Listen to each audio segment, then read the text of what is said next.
Camp White Critique Lecture. I'm Nick, and this is Sammy, and go Dogs. So we're going to talk about 5 things today. We're going to talk about what is a critique. We're going to go through the pieces of a critique, the kind of necessary elements of a critique. We're going to give you a very, very brief philosophy 101/glossary. And it is going to be very brief. We will not go through like every word that you could ever possibly need to know to understand how critiques work, but we're going to talk about the words that really matter for this critique in particular. We're going to talk a little bit about how to actually read a critique, how to go for a critique, kind of some strategy moves, types of arguments you can read. We'll then talk about how to answer a critique while you are affirmative, and then we'll talk about the militarization critique that was given in the packet. But first, Debate 101. And we start with this because it's really important for understanding how a critique functions, because it tends to call into question a lot of the things that you assume already about how debate works. So, first thing to remember about debate generally, this is again universally true because this is Debate 101, but it is particularly important when thinking about critiques. There are only 2 rules to debate, which is don't flip cards, and you have to follow speech times. If you flip cards, you will lose. That is a universal truth of debate. And if you decide to speak for longer than your speech time, so if you stand up and decide, like, I'm just going to give a 10-minute 2NC, no one's going to listen to you. Right? So those are the only quote-unquote rules of debate. Everything else in debate is a norm. Everything else in debate is a norm. What is a norm? How is that different than a rule? Preferably someone who was not in my little elective last night, because I know that we talked about this. Yeah? Like, it's not required, it's just like people expect you to do it, but like if you don't, you're not going to like get kicked out because it's not required. Yeah, absolutely, right? So a rule is like hard and fast, you have to follow this. If you don't follow this, you will be kicked out. So for example, if you don't wear a mask, you will be kicked out of camp. Boom! Yes. Yes, we are serious about this. Rule. That is a rule. Norm, instead, is something that's generally expected to follow. And if you break that norm, you know, there may or may not be consequences, but it's not guaranteed. Right? So like a good norm is you should be taking notes on paper and have your computer put away right now, because we all know that you're going to be sitting there playing video games and not really taking notes if you have your computer out. But if you're taking notes on paper, then you're going to get better notes. Right? But that's not a rule. Do we want to make it a rule, actually? What are you feeling about that? I love that. Okay, it's a rule now. Put your computers away. I changed my mind. Calls into question how we talk about things. Rhetoric calls into question how we talk about things. Right? So why do we use certain words to describe different people or different countries and different states? Right? Why do we call them illiberal democracies? Right? Those are rhetoric-based questions, rhetoric-based critiques. Or threat. Or we need to securitize.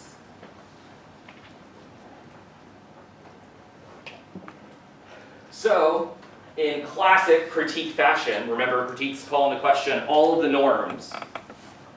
While these are 3 kinds of critiques, 3 categories, you can't really just look at one critique and say it's going to fit into just that category.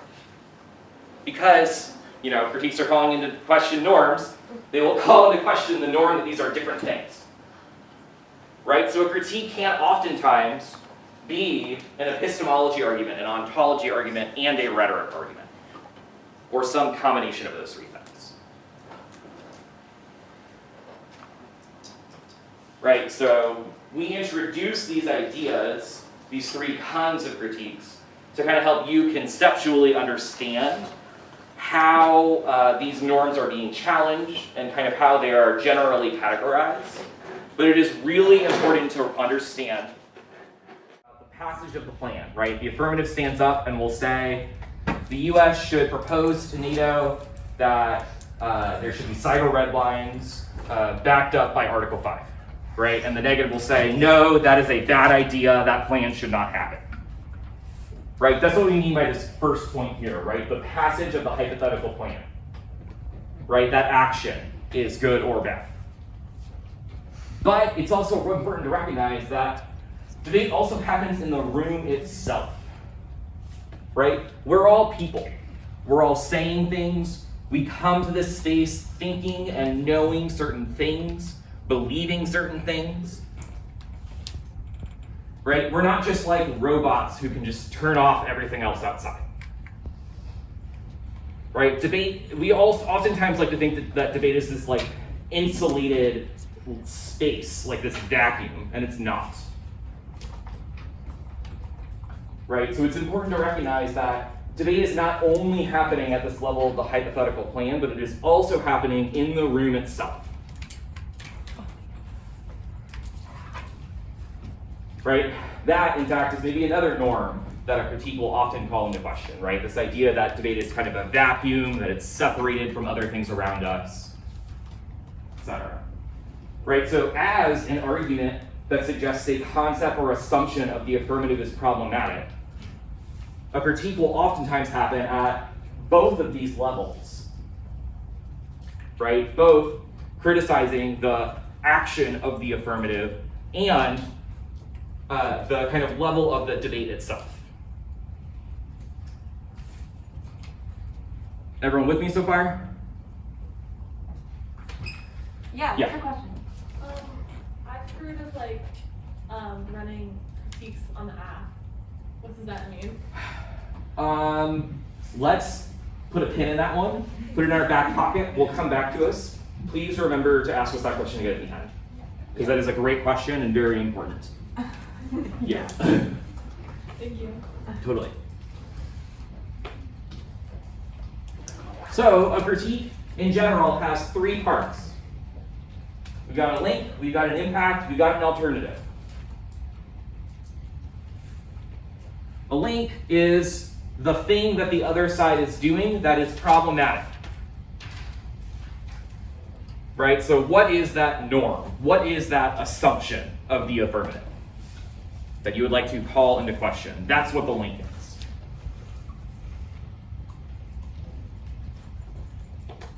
Impact, why is that bad? Right? We always got to impact things. Love a good impact.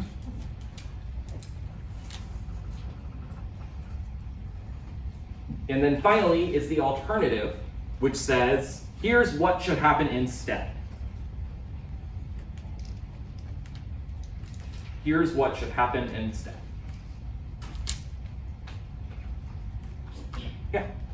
Excuse me, is the alternative like where there's a counterpoint something or? So for me, that helps me think about it a lot. Mhm. So it seems, so the critique is, if this does not help you, please ignore it. But for me, it helps me to think of this as like a disadvantage, but instead of something in the hypothetical world of a plan, it's a disadvantage to the way that the app presents a certain concept. So in that way, it's very similar, right? We have a link. In the case of the K that we're going to be dealing with at this camp, it's the way that we're talking about security, the way that we're talking about defending ourselves against Russia. That has an impact, so it makes us like bad kind of citizens in the world. And so then we're going to offer a counter plan, basically, how we should actually address the problem that's not a hypothetical plan. Really good, smart. Other questions so far? Wonderful. I would suggest that there are three kinds of critiques. Three kinds of critiques. First kind is what's called an epistemology critique. Epistemology. Right, so epistemology is this big, fancy, ancient Greek word that basically means the study of knowledge. Right, so epistemology is defined as the study of knowledge. So an epistemology critique calls into question how we know what we know. So for example, how do you know that you were supposed to show up at 9 a.m. in Anthropology 303? Right? How did you come to learn that? Or how do you know that Sammi and I are super qualified experts and that you should listen to and write down every word that we say with bated breath?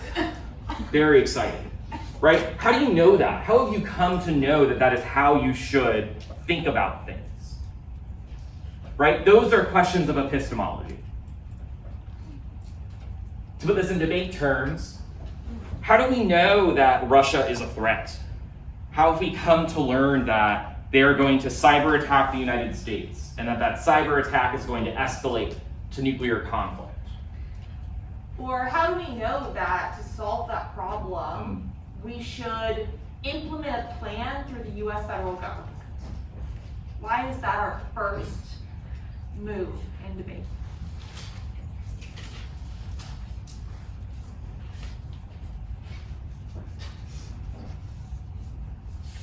That's epistemology. Next kind, ontology. Ontology, which is another fancy ancient Greek word that suggests the study of being.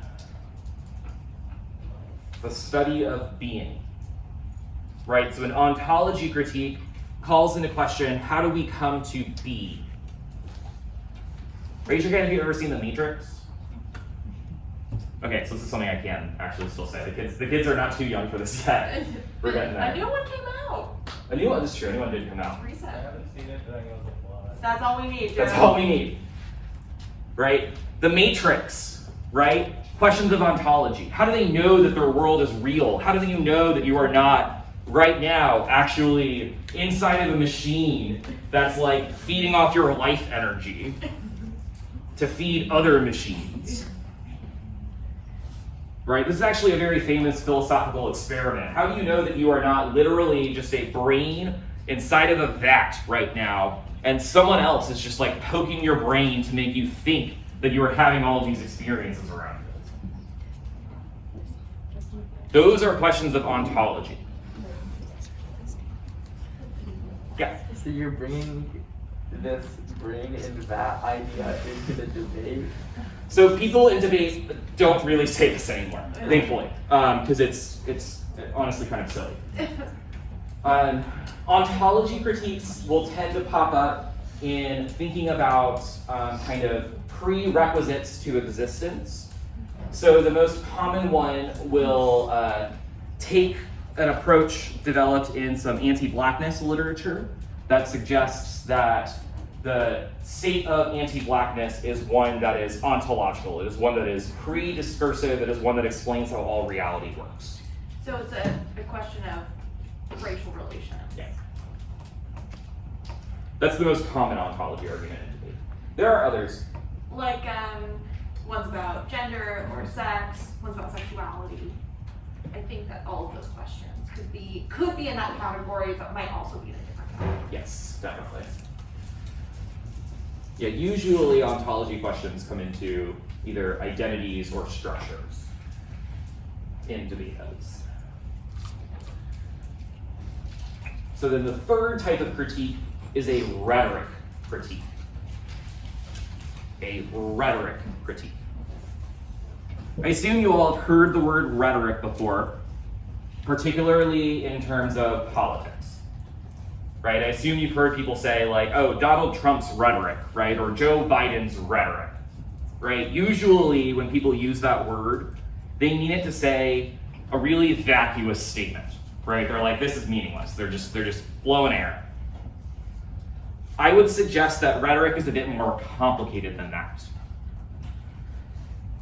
Instead, I want you all to think about rhetoric as suggesting that words, the things that we say, and how we say them have meaning that is sometimes unintentional. And this is true either because words have different meaning throughout history.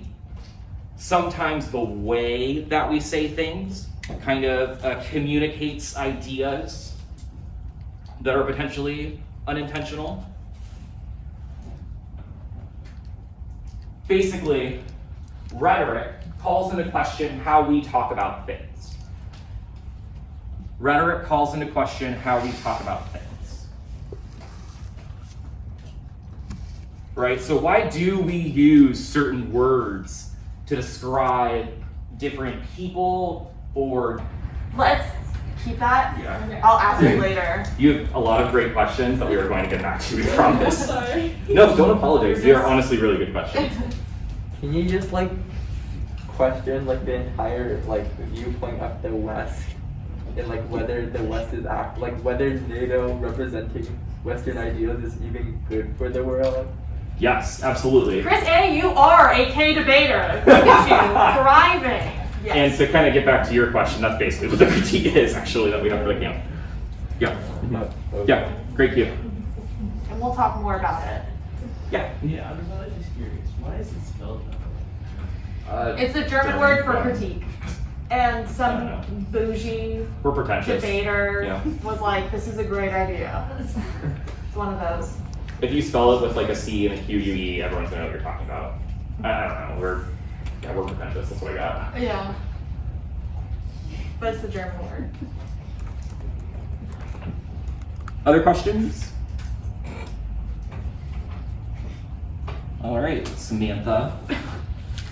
Okay, so for my portion right now, we're going to talk a little bit just about ideas, and then we're going to go over some of the like major vocabulary of our critique that we are reading within our camp. So the glossary is not extensive in the sense that it could be any word that you would get in the critique, but it will be helpful for the debates that you will have. So it is helpful, I think, to think about historical buildup to what this like weird kind of debate argument is. And so since ancient Greece, we're talking Socrates, Plato, Aristotle, there have been debates about truth.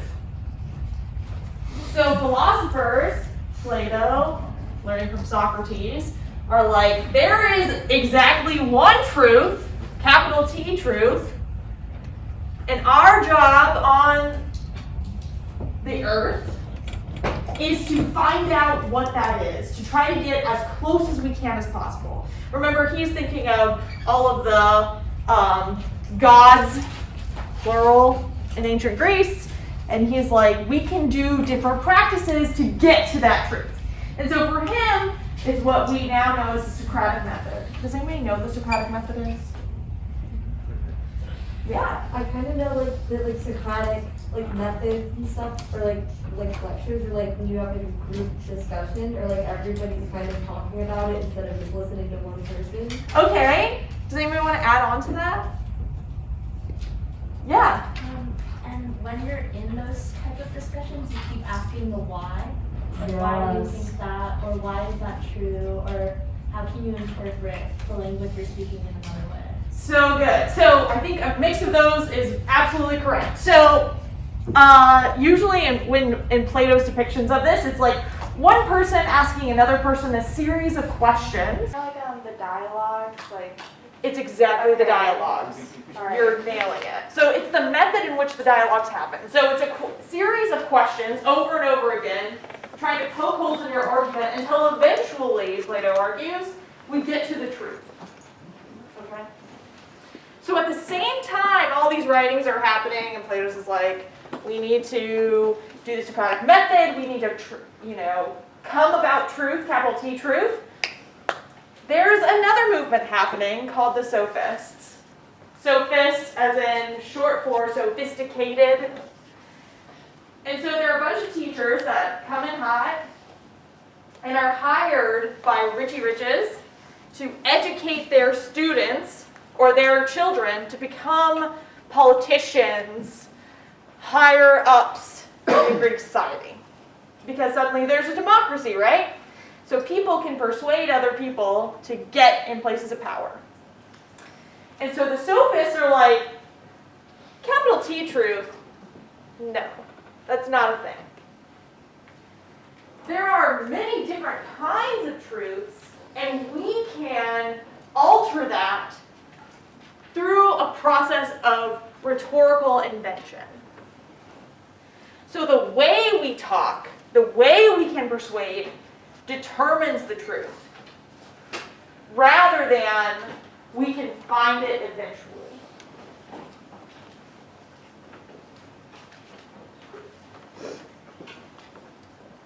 So one version is we gotta find it, we're gonna get to it if we just try hard enough. The other one is actually the truth is pretty malleable, and it's about whatever anybody believes at one time. So critiques usually deal with the smaller truths, but sometimes the capital truths. Ontology can sometimes deal with the capital T truths. Right? How are people coming to be? How do we understand things? But most of the time it's like the way that we talk about things, or the way that the processes in which teach us to come to know, are what determines truth, and sometimes that truth is questionable. So we should spend time in the debate to talk about how we come to know those things as true. You with me so far? I knew it. You're all a bunch of smarties. Okay, so we're going to talk about a few keywords.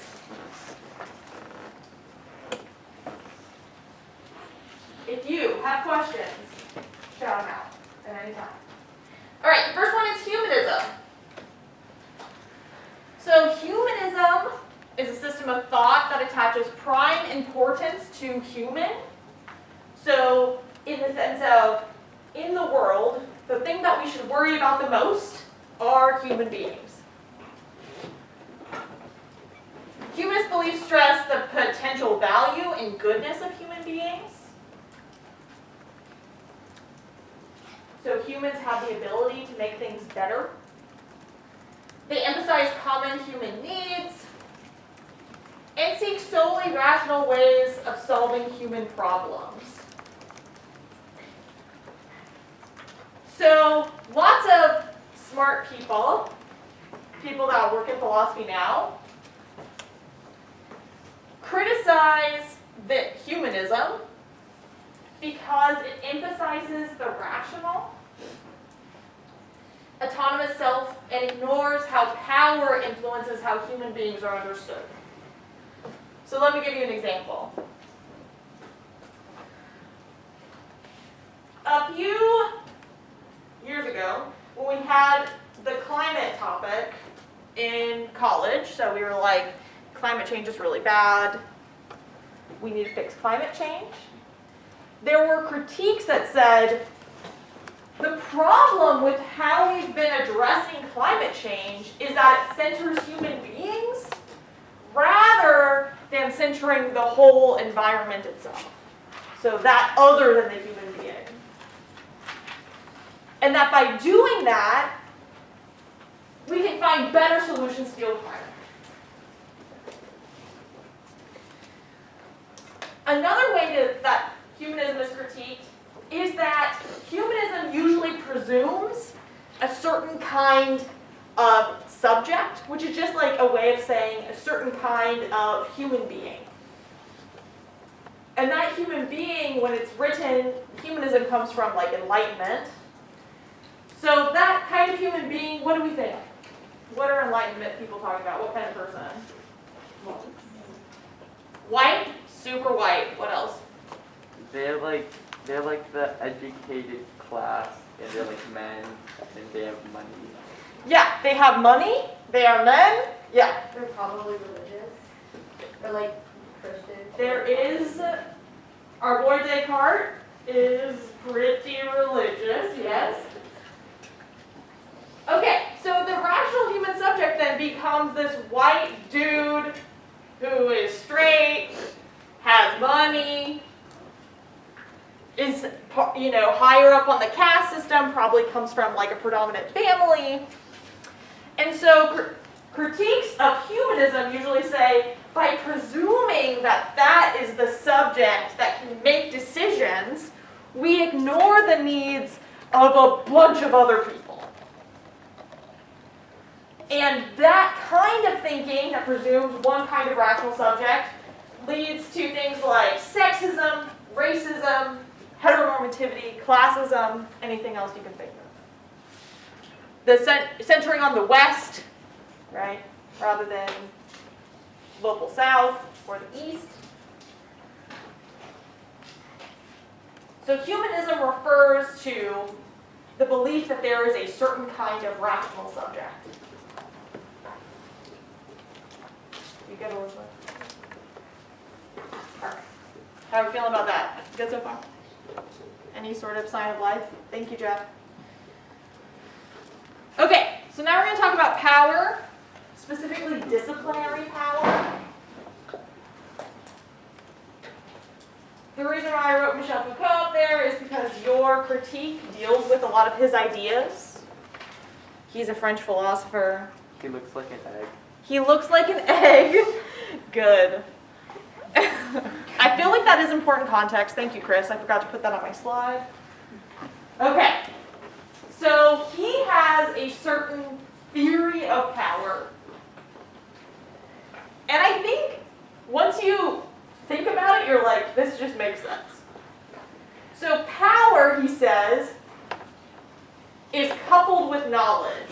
So what would that mean? What category of K would that be? Epistemology. Good. Good. So Foucault is all about thinking about how we come to know things. So he says that institutions create knowledge, and that determines how power is structured. Who has it and who doesn't. So let's think about this briefly for a moment. In the 1920s and 30s, scientists argued that the size of your skull determined how smart you were. This was a branch of science known as phrenology.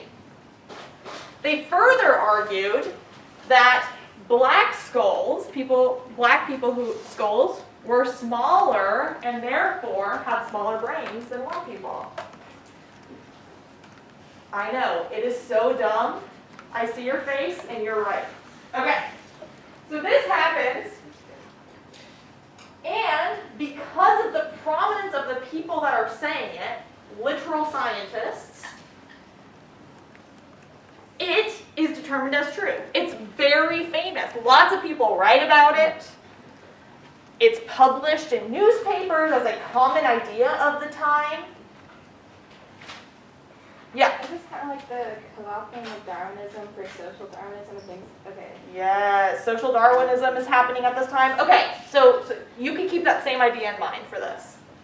So because of who said it, what institutions were saying it, places like Harvard University, right? People were like,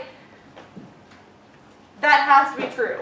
The brightest minds of our time are saying this, so it's true. So that determines what kind of actions people can take.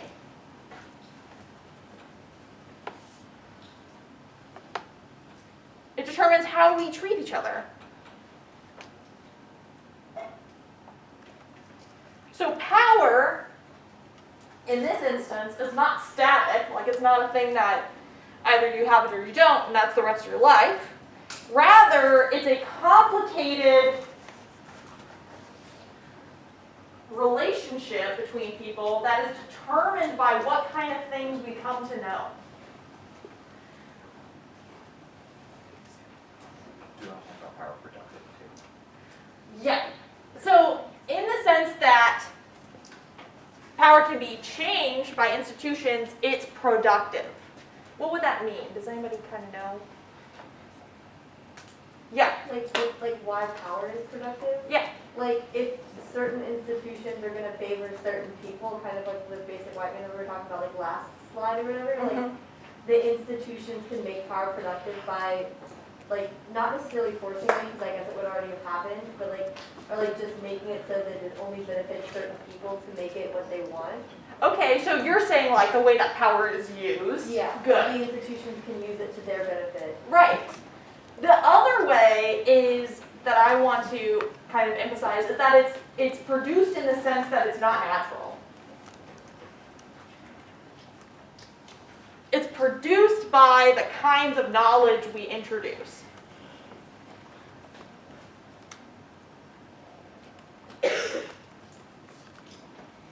So certain people can produce it, other people cannot. For instance, in this classroom, you all know that Nick and I, because we were standing at the front and we're put on a schedule, right, are giving you knowledge, which gives us power because you understand those norms.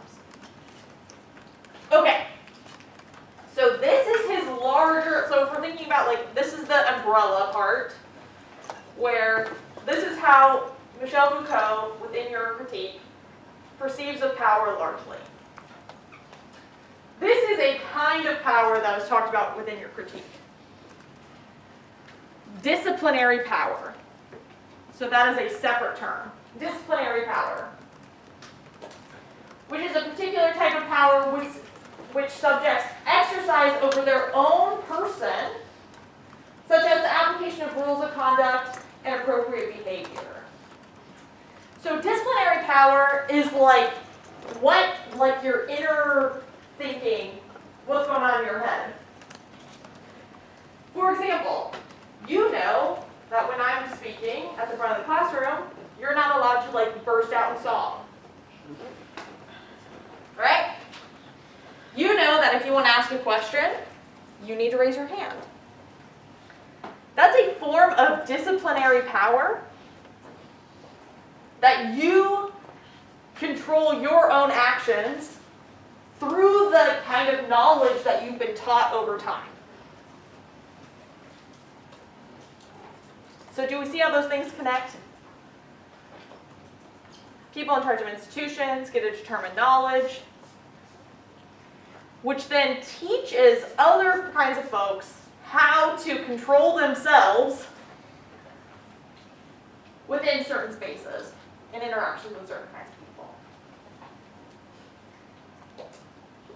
When you are pulled over for driving too fast, you know that you need to sit in your car and roll down your window, and you need to say certain kinds of things. So sorry, officer, I didn't know. Right? All those things are also disciplinary power. Okay, how are we feeling about that? Thumbs up? Dope. Next term is master narrative, which is a trans-historical narrative that is deeply embedded in a particular culture. What do I mean when I say trans-historical? Yeah. It goes throughout different periods of time, so it's common throughout all of time, or a long Yeah, it's not, you've nailed it. It's not embedded within a certain type of, a certain place in history. So it's like, it kind of reaches the level of like myth, almost. But it's been embedded in our culture for so long that suddenly we're like, yeah, this must be true. It's just presumed to be true because of how long it's been there. So that's what we mean by deeply embedded. Is like we keep telling ourselves something over and over and over again until suddenly it feels true. So what would be an example in the American culture? Yeah. Sort of like manifest destiny and the fact that we actually can like live on this land, and like sometimes I think we forget that people lived here before like us. Yeah. Manifest destiny is a great example. Chris is here for the K. Yeah. What else? I think Eurocentrism is also a master narrative. Yes, Eurocentrism, certainly coming from Enlightenment, right? The invention of humanism is a huge part of what makes that happen. Yeah. Like a big stick, like the U.S. philosophy that we have to have a huge military and Right, so like the sort of myth of like United States needs to be the leader of the world, and the way that we do that is through militarism. Good, did you have one too? I was going to say American patriotism, and like it makes me think of like July 4th. Like, why do we celebrate the way we do? Why do we even think of doing that in the first place? Yeah, like the ways that we think about the American Revolution, for example, are very transhistorical in the sense that they're not really built on like factual evidence of the time, because it's like endowed with all of these other kinds of beliefs. Yeah. Capitalism based on like history of the United States trying to make money. Yeah, and there's a cap page for that. Yeah, so like thinking about capitalism as the only way that we can do economics fairly, right? We hear people say that all the time. Like, I'm still a capitalist, but also maybe everyone should have health care. And then everyone has a freak out, totally. Yeah. This one's relevant to, this one's about China, that throughout history, like the Chinese called themselves the Middle Kingdom because they thought that they were like the only country that existed in the planet. And so they had this narrative like they were in the center of the world. And so like throughout history, that's like going back like in the medieval times, that's how they thought of themselves, like they were in the middle of the world. Now I'm learning stuff. I had no idea. But that would be particular to their culture, right? This is a different culture. Yeah. The idea of like first, second, and third world countries, which I guess is also like rooted in neuroscience. Yeah, the idea of first, second, and third world countries, totally, where like what does it even mean to be developed, right? All of those things come with assumptions and things that we learn over time. Good. Anything else you want to add? These are great examples. Just the idea of East and West. Like, how do we start? What part of the world is East? What part of the world is West? How do we even come to that in the first place? I thought the world was round. It doesn't make any sense. But we can think of that, right? Because it's based on where the United States is. Mm-hmm. Good. This is kind of building off that, because like I saw this in like a Western episode, and it was like the idea of like northern countries or like countries above the equator or like inherently better, kind of like that. So it was like, why don't we just like flip over maps? Like, why don't we just turn them upside down and teach kids like that? And then maybe we'll see how like the countries in like the new north, like the south, like they'll start to become like more like not like developed, but like they'll have like the culture that northern countries do now, because like people will see them as like, because they're higher up on the map, like people associate that with like they're literally higher up, like they're more, like I would say more better, but like that, and so it's like, well, why don't we just change it? Like, why don't we just flip over the map? And like, why don't we just like mirror the map so that east is now west? Yeah, so like the ways that maps are drawn is a part of all of the sort of myths that we've already talked about. Really good. Yeah. Imperialism and countries owning islands on the other side of the world from them, and like how that's supposed to be. Yeah, like the ways that they were like, no.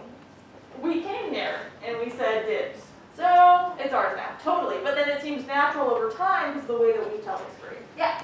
A lot of places in the South, they still have, like, they still call it the Civil War, like states about states' rights and all of that. As University of Georgia current graduate students can confirm, it is the War of Northern Aggression, and we will refer to it as such. Okay, these are great examples. You want one more, Chris? Just democracy, like, or our Constitution and how we place so much importance on it, but like, at the time that it was written, we also agreed that like, slaves were 3/5 of a person. Right, so like there are constitutional judges that are like, if it's not written in the Constitution, it's not true, but they also disavow a lot of what was written in the Constitution. Really good. Okay, so transhistorical narratives, long-time beliefs that we think are embedded in history, but also are usually imbued with certain values and ideas. Good. All right, now we're going to do a little bit of rough one. Hang in there with me, kids. We're talking about governmentality. All right, so governmentality is combining the words government and rationality. What is a rationality?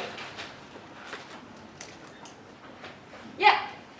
I guess something you use to make decisions. Something you use to make decisions. Okay, good. What can we add to that?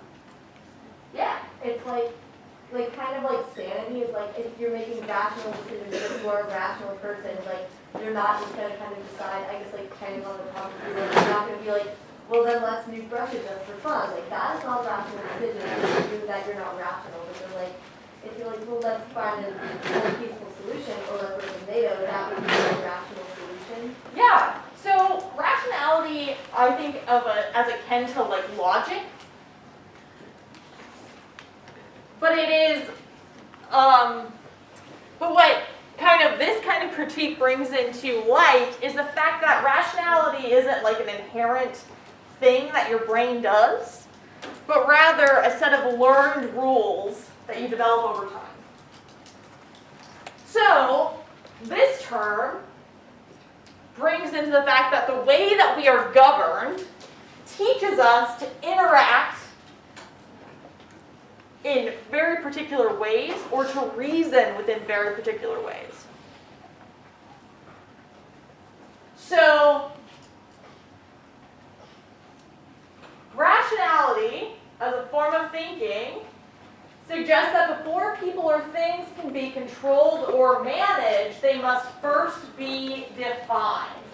What kind of government documents do you fill out that define you? Yeah. Your birth certificate. What kind of information does your birth certificate have? I don't know why I would mess that up. Your parents, your gender, right? All of that stuff is assigned on your birth certificate, helps the government figure out what kind of person you are. Yeah? The U.S. Census. The census, huge. What kind of information is on the census? Income, amount of children, race especially, gender, etc. Where you live, right? Locality. Good. Yeah. Like driver's license or passport forms, or like things that would like give you like your physical identification of like, this is like my license or whatever, and it says all of these things about me or who the government thinks that I am. Right. So whether or not you're a veteran, if you're an organ donor, all that stuff. Yeah. Selective service.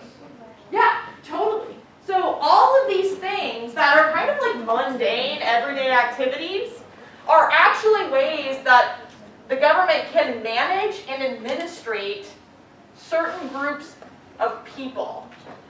Sorry, is there a question over here? Just making sure. So, for example, like we can think about the military draft.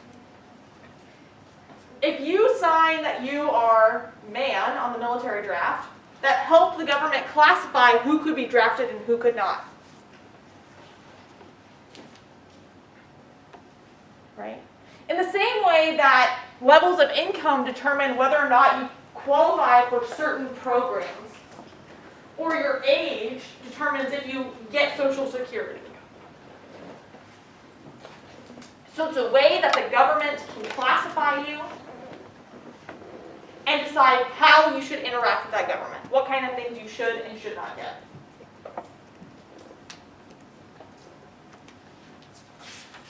And it's a willing thing. We do it automatically, right? Like, I did not think twice about when I filled out a sheet for my government ID so that I could drive. Or FAFSA, jeez. Or FAFSA, right, so I could get student loans. That's a good one. It's money. Okay, I swear we're getting to the end, Can Coach. you go back for 1 second so I can take a picture of that? Yes. And I'll send this out, so if you're having a moment, don't worry. All right, we good? Same as the question. Yeah. This apparently doesn't link to all governments. Like for example, North Korea, they basically, I feel like North Korea is more disciplinary power, or a different form of like power where the government is not willing to be governed. So it doesn't mean that they don't have a governmentality. It just assesses a different context. So in this case, for our critique, we're going to critique the American form of governmentality, but that form of governmentality would do other things. But it doesn't negotiate So these things kind of overlap too. Like how we discipline ourselves and how we act in public has a lot to do with the rationality of how we're governed. So I think you're totally right. If we think about like the umbrella of power knowledge, we have disciplinary power and governmentality, but those things also intersect. So I think you're nailing it. But it's just different. It's a different set of rules. Good. That was a really good question. Okay, anything else? Now let's talk about paradigm shift. So you'll hear this word a lot. Usually it's a part of the alternative. Which is what? What's alternative? Kind of like how, like what should happen instead. Right. It's like a fancy K version of a counterclaim. So it's the alternative to the affirmative. So what we should do instead. Good job. So paradigm shift is a fundamental change in approach or underlying assumptions. What should we vote on in a debate? The K would say it's not if the plan is going to stop nuclear war.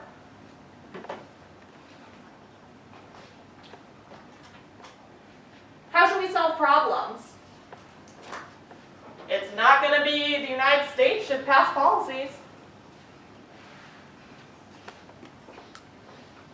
Can I also add that a paradigm shift also works in thinking within the certain sets of things that we have. So an alternative could theoretically say, yeah, maybe we should pass policies, but the way that we decide how to pass policies should be entirely different. Yeah.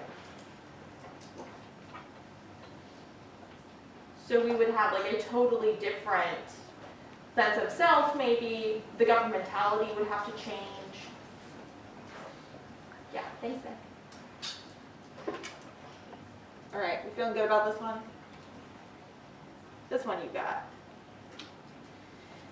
I think it's the last one, which is abolition, which is a word I'm sure you know, but just in case, is the action or act of abolishing a system, practice, or institution.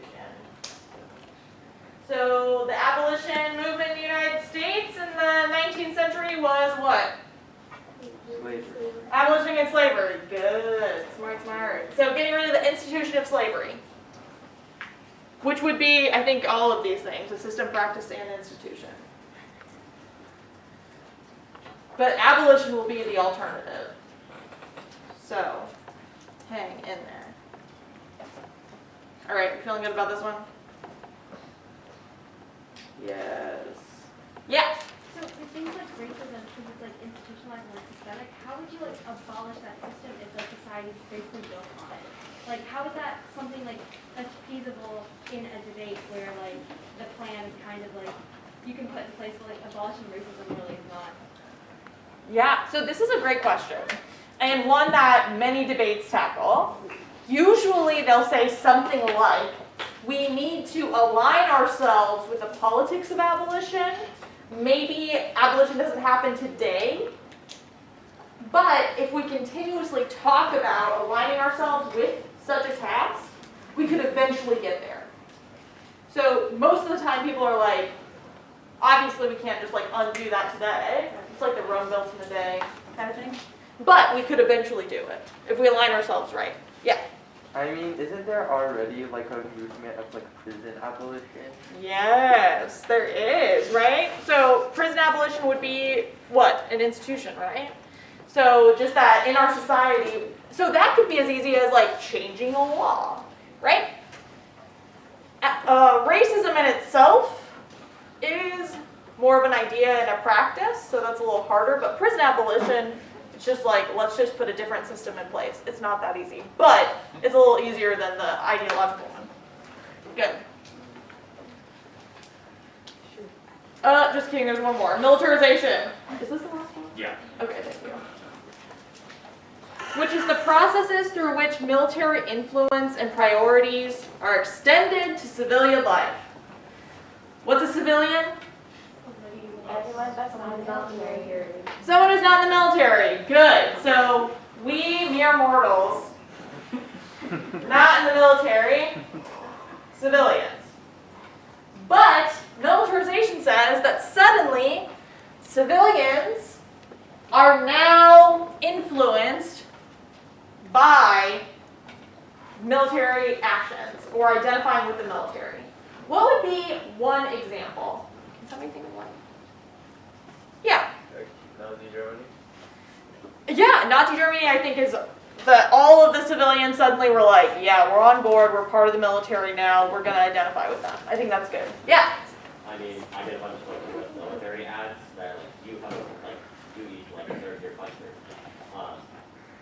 So that's like recruitment, so kind of, but a little, but that's like also just like literal military, right? Trying to get you to join. Yeah. The concept of total war and mobilizing your civilian population to assist you when you're trying to fight a war. Yeah, like support your troops, right? Like all that kind of stuff, totally. Yeah. This may be a little bit like general overall, but like I think the overall sense of patriotism could be considered this because like when you think of like patriotism, like especially in America, it's not like, oh, we're a good country. It's like our military did this, our military made the country. So like everything about the country is like we owe it to the military. Like let's go. Like America, like all of that is like they always find a way to like relate it back to like the military made us free, the military made us America.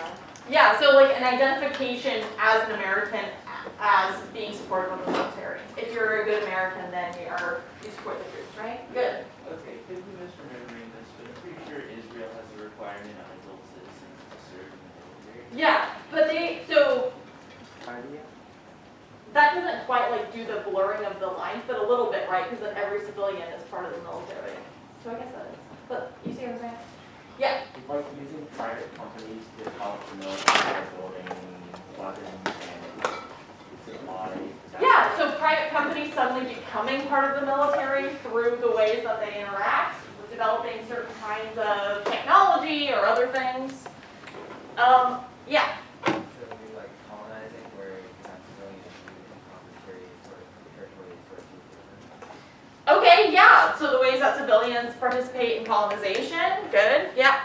I'm not the most informed, but like during the Reagan administration, the military started cooperating with like police departments, which meant that like military technology began being used on like everyday populations, and also how that extends to like surveillance, and how was it Edward Snowden and how he like whistle blew like the the government was like surveying people and how that works in our everyday life.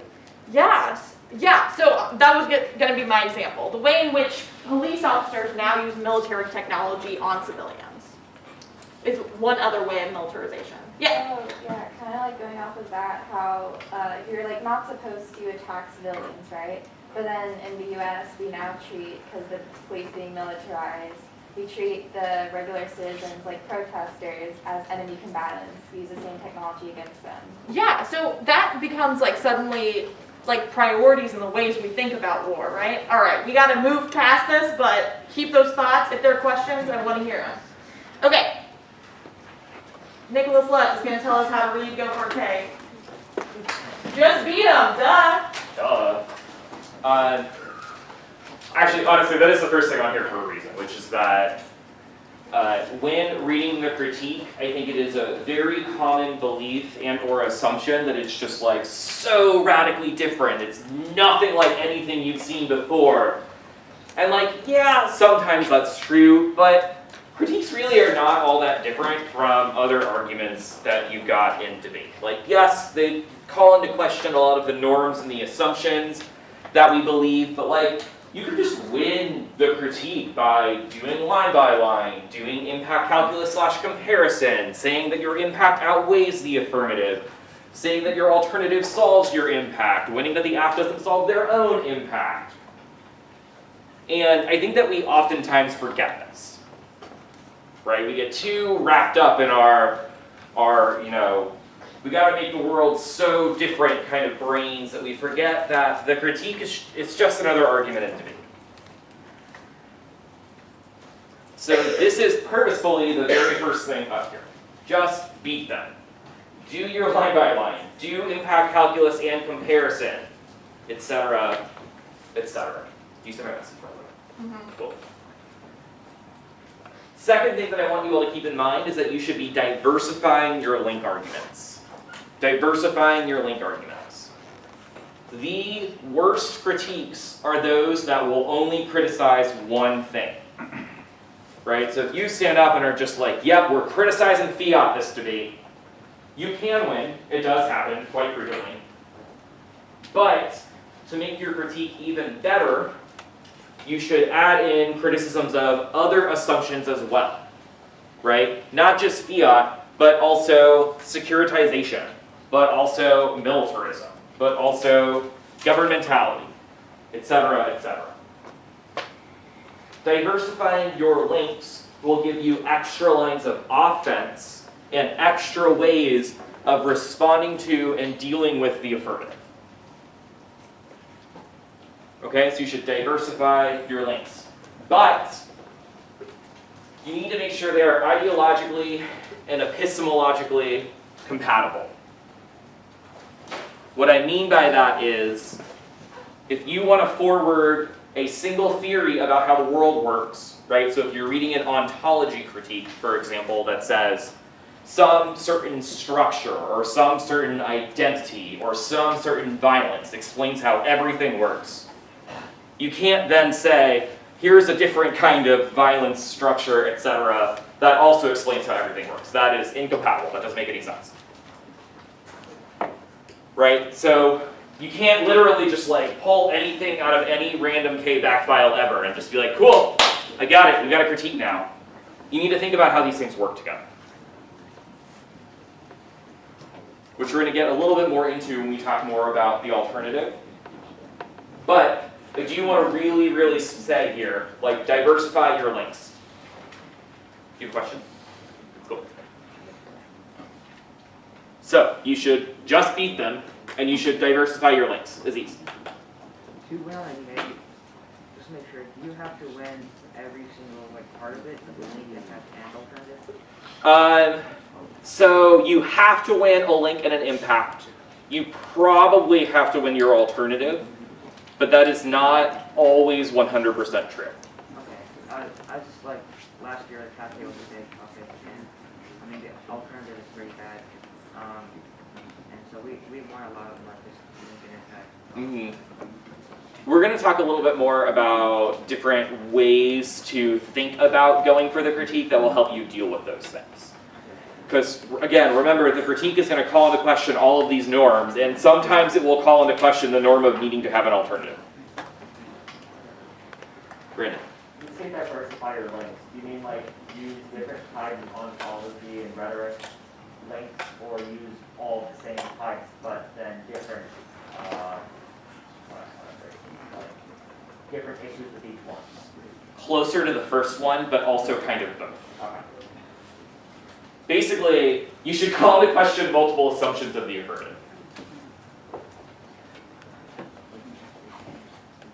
I'm trying to think of an example. So like, if Nick is reading the cyber app, I might call into question the use of the USFG as an actor that could solve that problem. I might call into question the ways that Nick is talking about Russia as another link that is problematic, and the use of the kind of mechanisms that he's hoping. So maybe that NATO is a good cooperative actor, for example, or that the West could resolve the problem at all.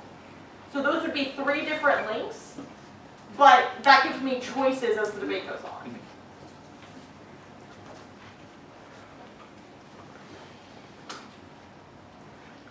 All right, you should explain your alternative. You should explain your alternative. Give us a little story, just a little one. And when I say explain your alternative, obviously I certainly mean like tell us what it means to vote negative for abolition, which is what the alternative on our camp packet critique is. But I also mean even more than that. You should explain how it solves both your own impacts and the affirmative. How does it solve your own impacts and the affirmative, right? Earlier, when someone asked about whether the alternative is like a counterplan or not, in some ways, you should think of the alternative like a counterplan insofar as it should solve the app. Your alternative should solve the app. Okay? It should suggest that we no longer need to worry about these impacts that the affirmative is talking about. So, for example, with our alternative, says abolish NATO, right? It obviously solves the impacts to the critique insofar as we are no longer kind of securitizing NATO, we're no longer kind of securitizing Russia. I would suggest you'd want to say that if we get rid of NATO, it also solves the app because now Russia has no incentive to cyber attack the United States, right? It solves the reasons why Russia might have wanted to be concerned about cyber in the first place. Yeah, you need to see. So like, I know with like chaos, they don't necessarily need to be topical. Would this apply for just like a regular critique? Critiques, so any argument by the negative does not need to be topical. It is only the affirmative. The only norm is on the affirmative for being topical.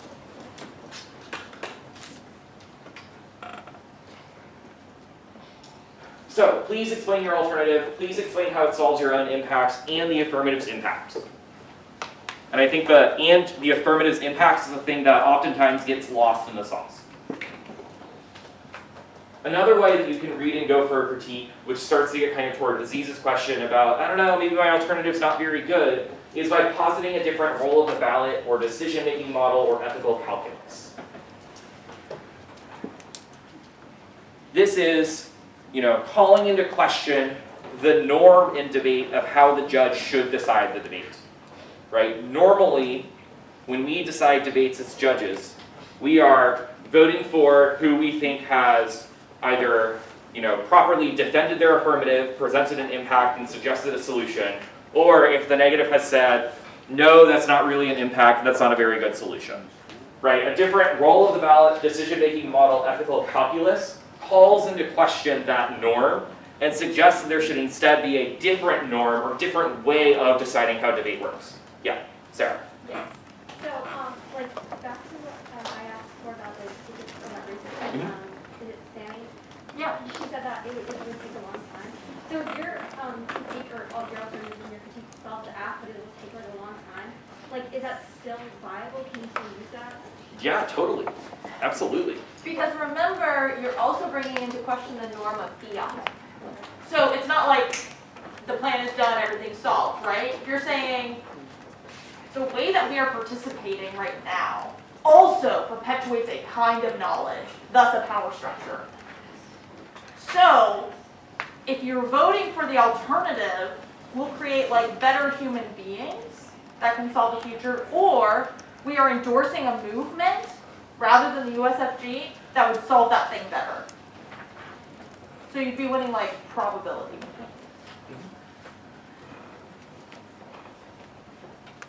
So the kind of most common different decision-making model or ethical calculus suggests that utilitarianism, or util for short, is a bad thing.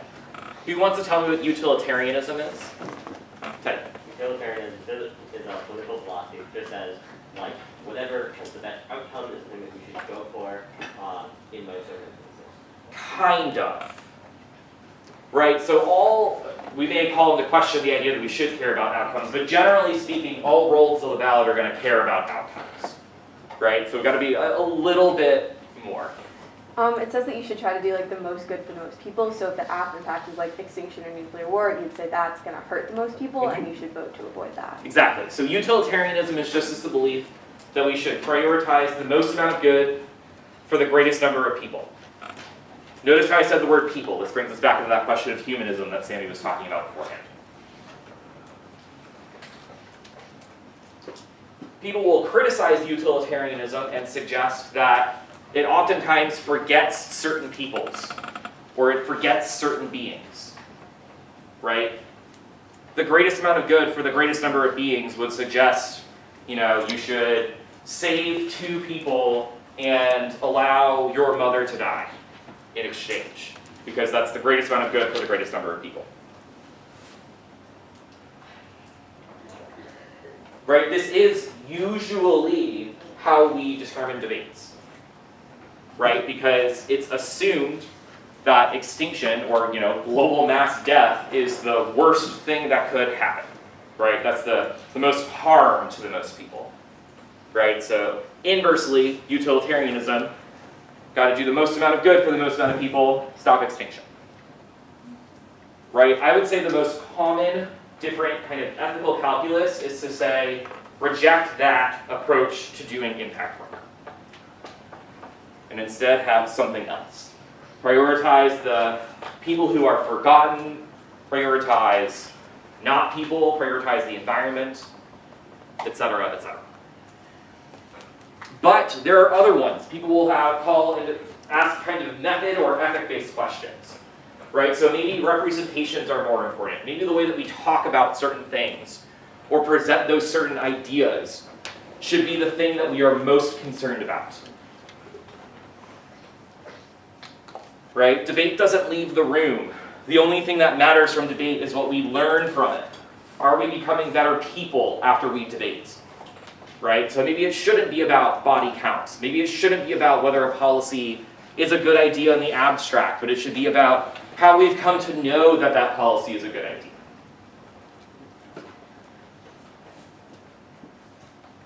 Okay, so this is a very common strategy that people will do, and oftentimes allows you to sidestep the alternative question that Aziz was asking about.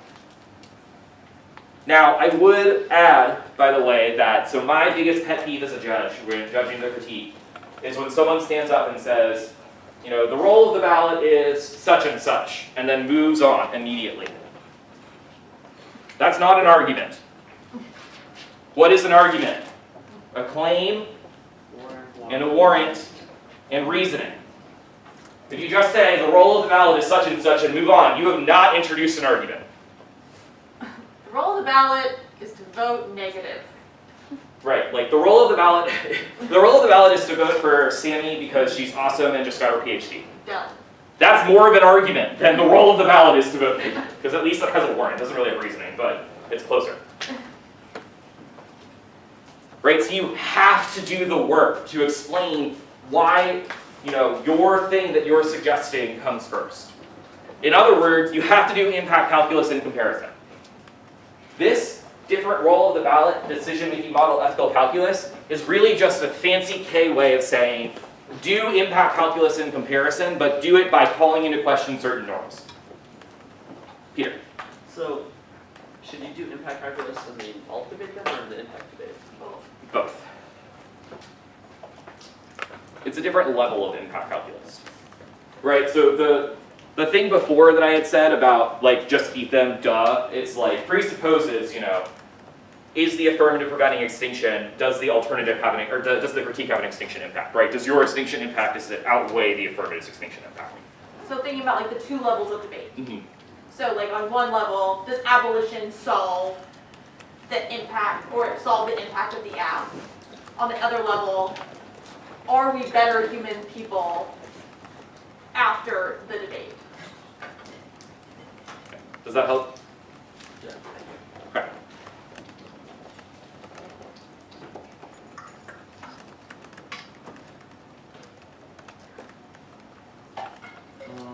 There's one complaint about that a little more. No, I don't need to complain about that anymore. Impact work, also very useful, and this is a little bit different as well than just saying, our K outweighs the case. You should forward the argument that your critique acts as a root cause of an impact. What is a root cause? Parker. The underlying, I guess, institutional and structural, explanation for an impact. So, I don't know, I'm kind of getting good example here. The root cause for, why, we're on a brink of, nuclear war with Russia is, the United States of security politics and, the way we approach international. Yeah, exactly. So a root cause is the kind of underlying primary structural reason that something is going to happen. Right? So the militarization critique would suggest that the root cause of US-Russia conflict is US militarism. right? The capitalism critique says that the root cause of environmental devastation is capitalism. If you win the root cause, then you do two things. One, you prove basically try or die for the alternative, right? If we don't resolve this problem, then the impact is just going to keep happening in the future. Two, it proves that the act can't solve its own impact. You might also think of the root cause as some of that, in our case, the master narrative stuff. Mm-hmm. So we believe this thing over a long period of time. That's the root cause of why we do actions in the way that we do. And so we need to get rid of that master narrative in order to solve the impacts.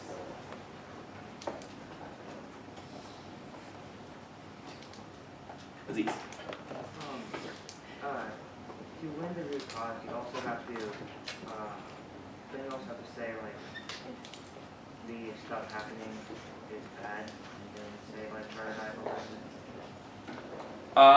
Yes. To win a root cause argument presupposes that you agree that the affirmative's impact is a bad thing. Yeah. That's actually, yeah, it's a great question, because it brings us back to the point before about wanting your links to be ideologically and epistemologically in line with each other. You have a question? Yeah, this might be like later, but are there like good terms to read against the critique? We're going to get back to that later. Okay. Put a pin in it. There are so many. So many. The other kind of thing to think about with impact work is this idea of error replication or serial policy failure, which is kind of the flip side of the root cause argument, suggesting that as long as we are within this certain paradigm or this certain approach to the world, we're going to keep making bad policies. And those bad policies are going to keep creating the problem. Right? We're just kind of pushing it off into the future.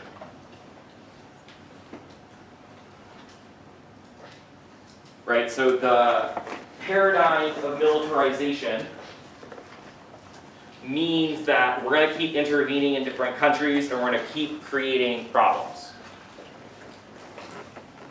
Right? So the Gulf War in the 1990s, we intervened in various places throughout the Middle East / Persian Gulf. We destabilize some communities and then we leave. In response, a bunch of certain people, certain organizations kind of pop up who are like pretty anti-American. 9/11. Response to 9/11, intervene in the same places. Gotta go get the terrorists, gotta stop them. And 20 years later, we're still, well, I guess we're starting to pull out maybe, but we're still mostly there. Same cycle keeps repeating itself, right? The policies that occur because of militarization, intervene, kill them all, leave. More people are like, this is not okay, we are very unhappy with this. Keeps happening. That's this idea of error replication and serial policy failure. Aziz. Could you say, like, retaliation is a form of error replication?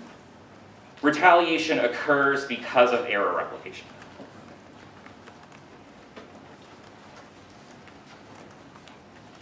Okay, next thing we've got on here is a floating pick, which is, I will first say, absolutely cheating and not the most strategic move, but it is a thing that can happen and you can theoretically win a debate on it. Floating pick is when the alternative does the act minus the thing that you think is bad.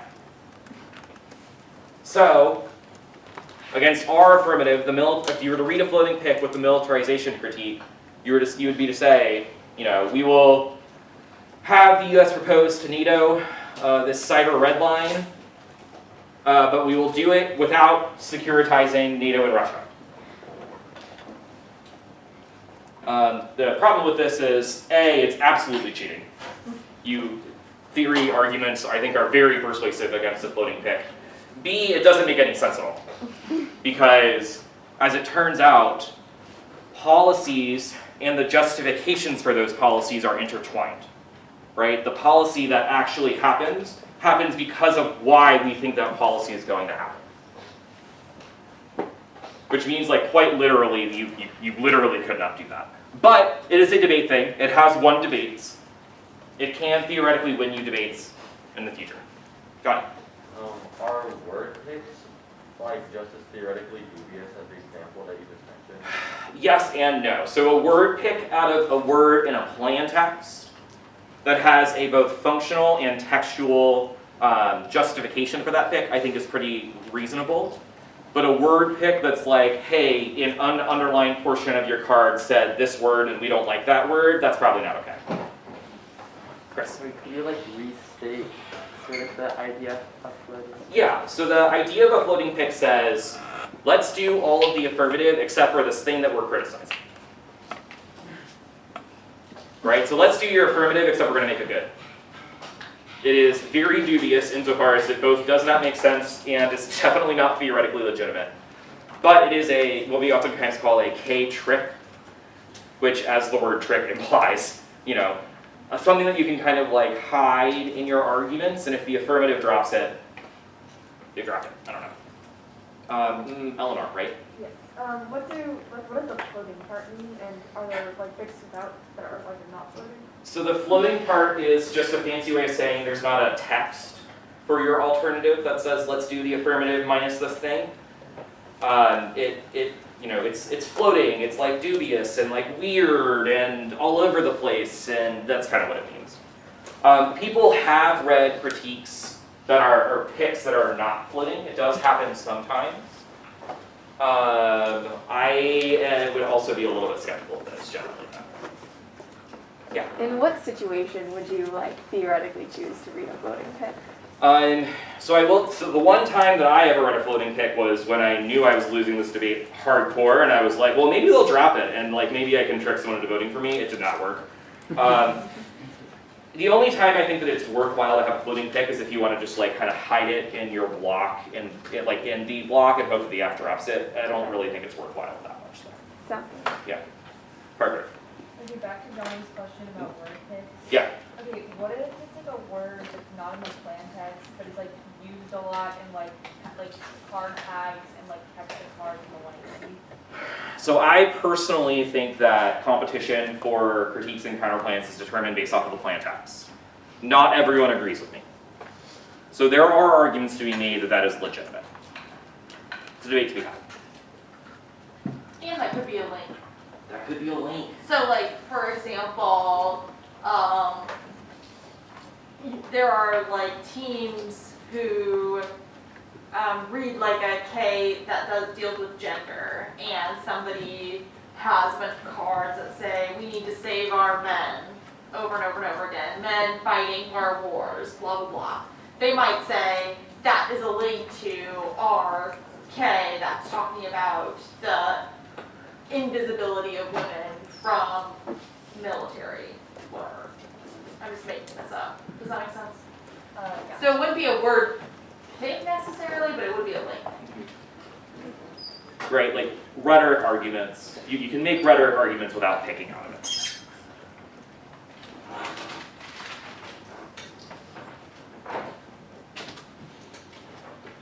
I want you to make your critique as specific to the affirmative as you possibly can.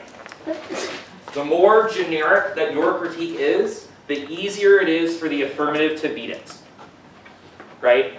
Generally speaking, the least persuasive critiques are those that just stand up and say, but you use the USFG, and the USFG is bad, therefore vote negative. Those debates, those cases do win debates sometimes, but the more generic your critique is, the easier it is for the affirmative to stand up and be like, yeah, but the state's done some good things sometimes. So maybe permutation, or maybe you're all as bad. So you want to incorporate these kinds of things into some of your link work, but you don't want it to be the crux of your critique.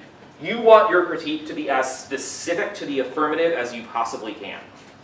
In other words, I would strongly recommend that your critique operates on both levels of debate that we've talked about. Not just the in-room kind of thing, but also the action of the affirmative. You want to say that that action is a bad thing. That, by the way, is also how you get people to vote for you who are like, I don't know about this critique thing, I don't really like those. That's how you convince them to vote for you. Because then it's just a DA. Because then it's just a DA. We love DAs. So good. Right? So don't just say state bad, fiat bad. Right? Against this affirmative, say, like, your alternative should say, we should not propose to NATO a cyber red line and putting it in Article 5. Right? Talk about the action of the act. Next thing here, your overviews are bad. Stop it. Stop it. Stop it. Your overviews are bad.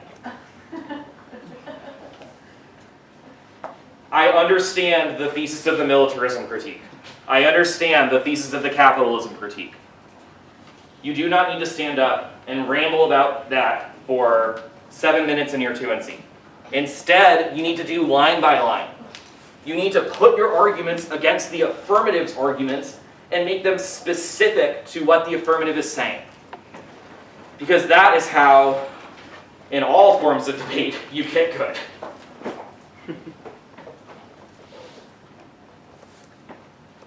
Again, just kind of the big thing you can take away from this slide, and hopefully a big thing that you take away from just us talking about the critique generally, is you want to be specific. You want to be specific. It is my worst nightmare when a debater is like, you'll need a whole new sheet for the overview. I'm like, absolutely, I will not. I'm like, I will not flow you. That will not be you. That will, You are very talented debaters.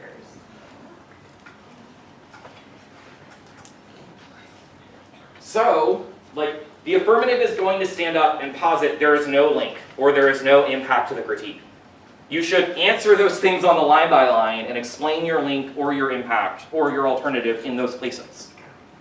Because it forces you to be specific and make what you're saying about what they're saying. So just nix your overview. If you think you need an overview, you're wrong. You don't. Put it on the line by line. Last thing here is that you should be reasonable. You should be reasonable. Oftentimes in debate, we feel like we need to run to say the radical opposite of what the other team is saying. Which, like, you know, we obviously need to have competition, we want to have clash, you should disagree with the affirmative. But you don't have to disagree with, you know, literally everything and do so in such a way that you say the radical opposite of what that other team is saying. So, like, I've judged a critique where the neg basically became anti-vaxxers, right? Like the app was like, vaccines are good. The neg was like, nope, no vaccines, always bad. It was like, that's, I don't know about this one. I don't know if we really want to say no vaccine then. Right, so like obviously, competition with the app, you want to disagree with them, right? But you want to make sure you're not saying things that are really, really just wrong or offensive, which I do worry sometimes we do. So basically, be specific, be reasonable, do line by line, all the things that you all already know. You should package each of your arguments as a link, impact, and alternative explanation. This is also part of why the overview doesn't really make any sense, because you want to kind of put each of these pieces together as the debate goes on. Right? Another thing that the critique should, I think, call into question is the difference between a link, impact, and an alternative. Right? So oh God, it's one of the other worst things when the neg stands up and is like, I'm going to do all of my link work here, and are just like, here's this link, here's this other link, here's this other link, but they don't explain why those links matter. You have to impact your links. You have to tell me why your links matter. So, for example, if the 2AC against the militarism critique stands up and says utilitarianism is good, you should not respond by saying that's another link because utilitarianism is militaristic and then move on. Instead, you should say utilitarianism is another link to the critique Because the very foundation of militarism is this assumption that we can push black and brown bodies to the background in favor of addressing larger impacts. So that's our link argument. That consistently means we forget about the lives who are actually affected by US interventions. That's an impact argument. Voted negative shifts our decision-making calculus, or for a different paradigm, away from basic impacts to prioritizing smaller real violences as they occur now. That's an alternative explanation. That is so much more persuasive than you just standing up and being like, we have 6 links. Link 1 is utilitarianism, that's the foundation of militarism. Link 2 is fiat, that means we are militarist as well. Link 3 is the USFG. Like, you've got to package these arguments together.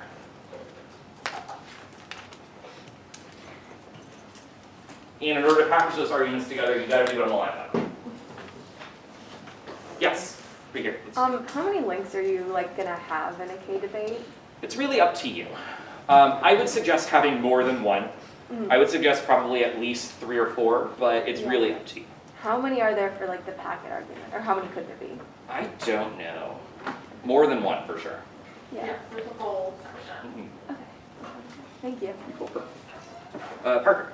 How many links should you go for in the 2? Ooh, that's a tougher question, and how many links you should go for in the 2 and R, I think depends on what you're winning, what you want to use those links for, and how you are impacting those links out. Right, so you might use, in response to, if the act, doesn't extend utilitarianism in the 1AR, you might not go for the utilitarianism link. Right, but if they do extend util, it might make sense for you to have that argument. So it depends, really.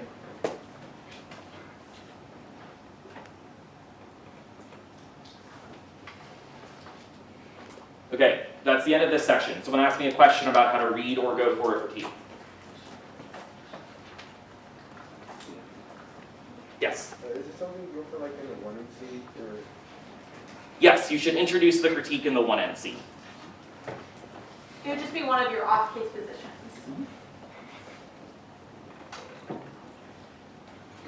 I saw in that explanation in the link that you put in the impact kind of into the link explanation. So when you switch from the link debate to the impact debate, do you just push harder on the impact, or explain the impact more in depth? Or if you incorporate the link and impact, how do you explain the impact separately? Or So, do you want to do that? I generally think that you should not be explaining the impact separately. You should be explaining your impact particular to each of your link arguments. There are exceptions to this. So on the capitalism critique, for example, that one is almost entirely going to be about just the action of the affirmative and not about what's happening in this debate. So it becomes a disad, basically, in which case it does kind of make sense maybe to separate these things. But the militarization critique, which does call into question how we talk about impact, so it brings us into the world of what's happening in the debate, what's happening in this space itself. I think it makes more sense to package your link and your impact and your all arguments together. So instead of thinking conceptually, I have a link portion, I have an impact portion, I have an alternative portion, you should think, okay, the 2AC has said 7 responses. I will have a link, impact, and all explanation to answer all of those. Right, so it's a lot more modular, I guess. Yeah, also, what is your name? I'm sorry. Oh, Emerson. Emerson. Yeah.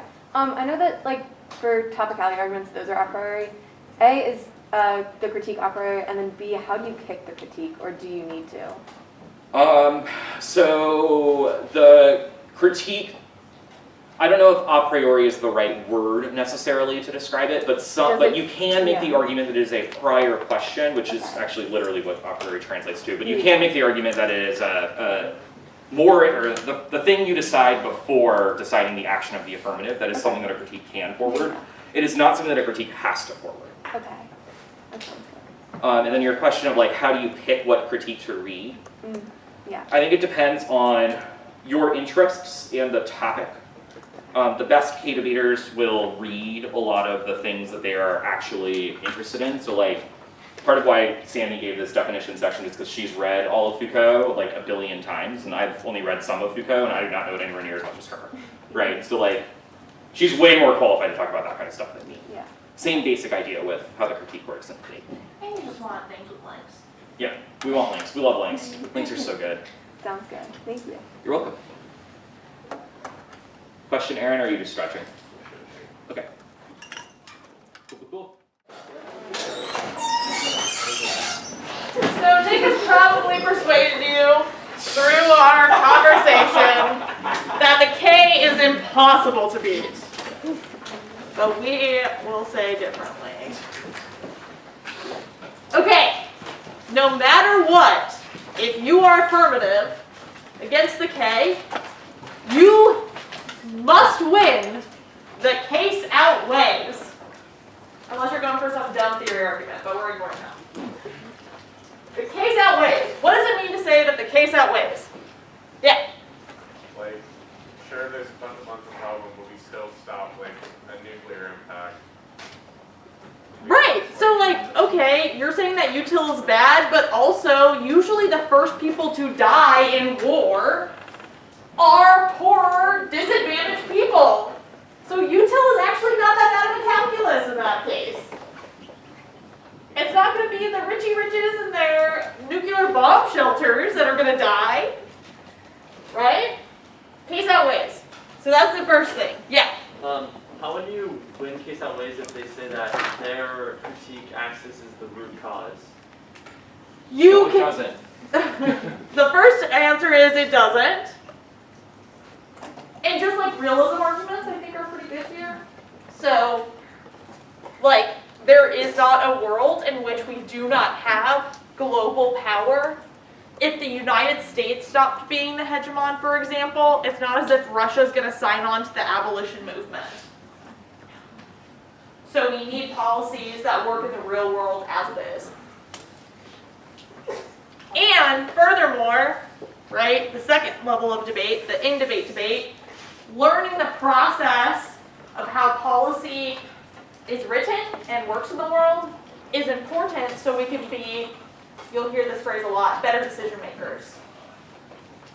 Better citizens in the world.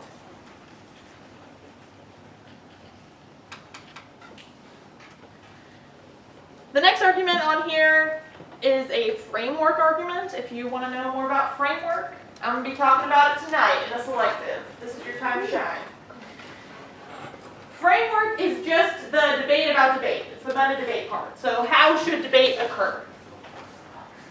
An important argument to make when you're debating a K is that you should be able to weigh the affirmative against the K.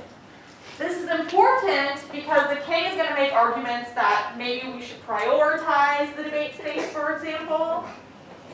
But you just like worked really hard on putting together a 1AC that presumed fiat. So you want to make sure that that part of the debate about the hypothetical passage of the plan, gets to be weighed in the judge's decision.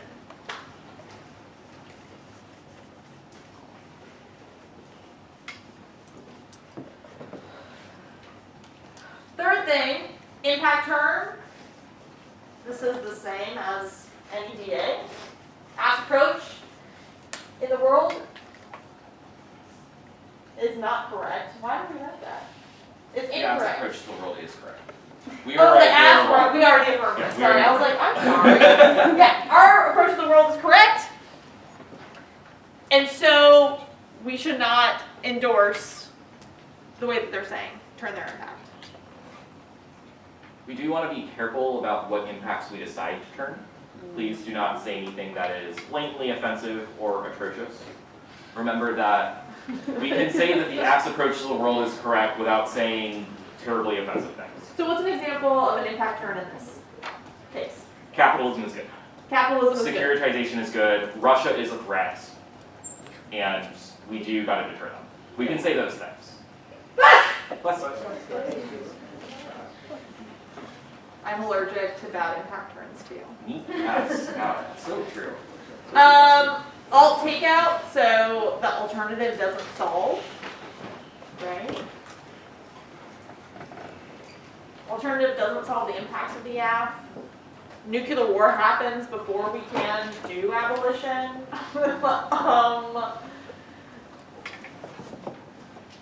And then if there are any like So there's like a few bad, tricky arguments in terms of the alt. We've already talked about floating picks.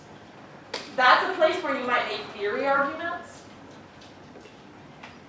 about how floating picks get to co-opt all of the hard work that goes into the affirmative and make it like a sort of utopian version of the act that doesn't have a good approach to the real world, which means that they should be rejected on that argument. Another thing that could happen are these things, well, that's all, is that the negative could forward an alternative that is vague. So for example, the alt could say something like, the alternative is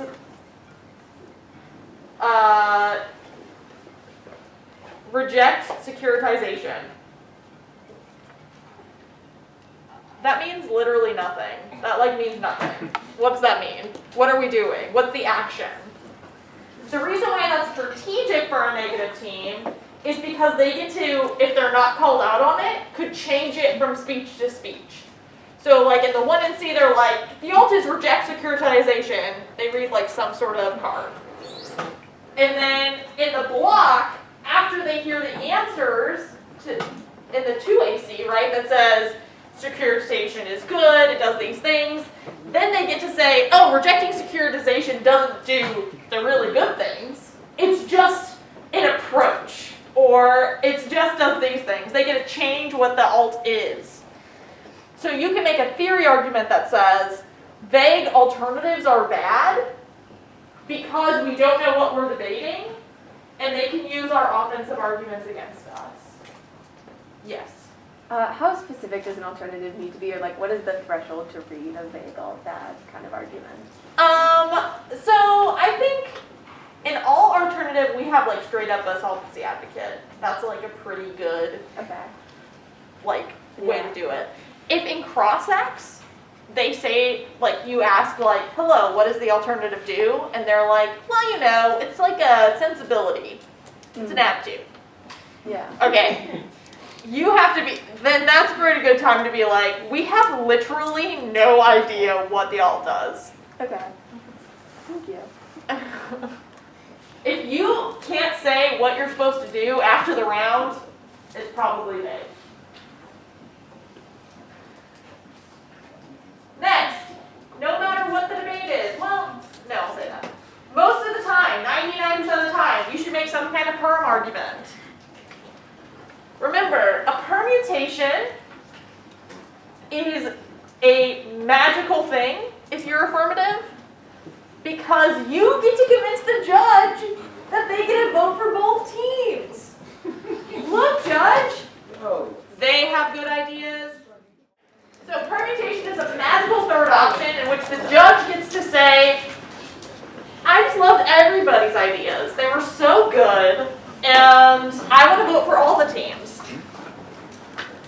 Judges love to vote on the perm.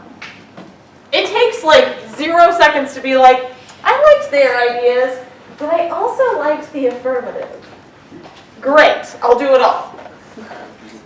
So you need to articulate a way that the permutation happens.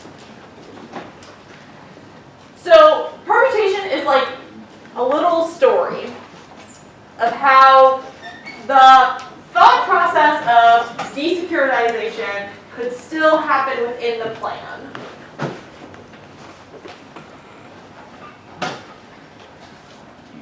There are also cards in the packet that will help you do this. So for example, a perm story with our app might be something like we have to securitize Russia in order to, to stop them from attacking us, and then once we've stopped them from attacking us, we can solve peace.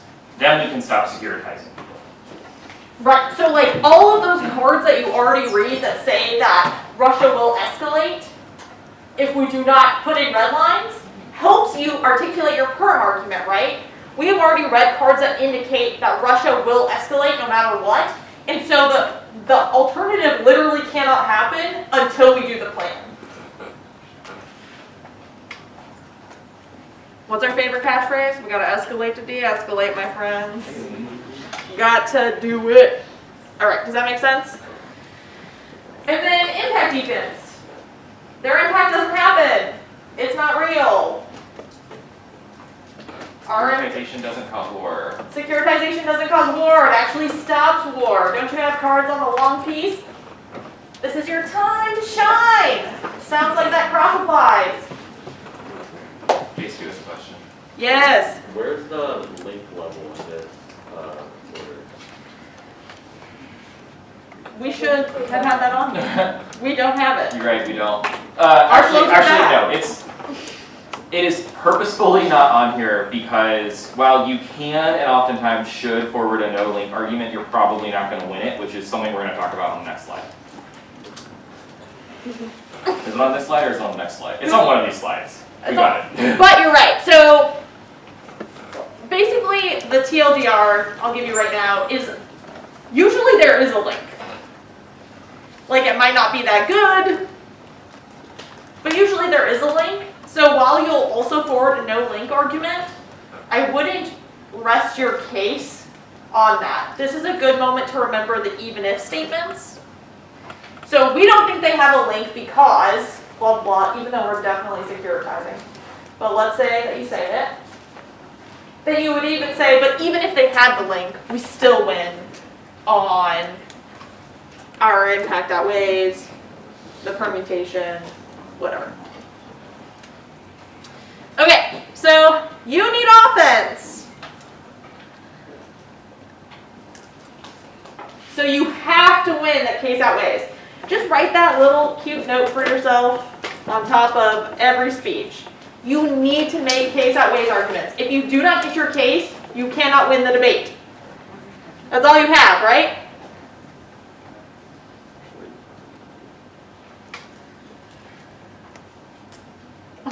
I also love, Nick obviously wrote the slide. Without the plan, death! You wrote that part in. Oh, maybe I did. Just kidding, this is on my page.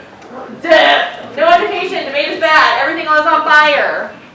So we won't be able to, so without the plan, right, you have like, you can depend on realism, util arguments, lots of people die from nuclear war. We're unable to learn about how international relations happen. That's really important for us to be better citizens of the world. And debate isn't as useful as it could be.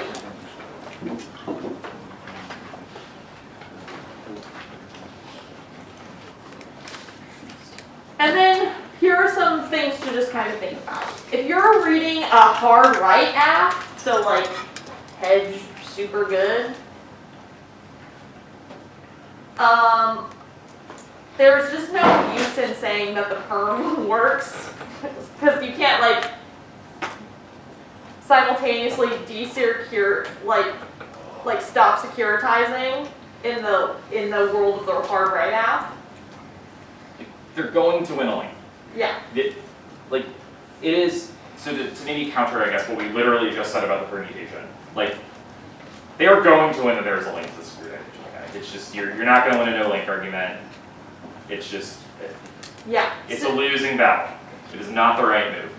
So you need to be able to articulate how you win even when there is a link. So case outweighs, extinction comes first. The alternative is really bad, causes bad things.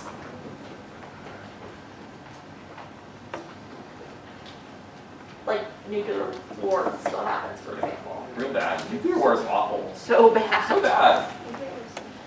Yes. Does like a perm no link strategy work with a soft left kind of app? Perfect, thank you. Yep. So case outweighs still need it in the soft left app. The app should say that we do something that your alternative does not.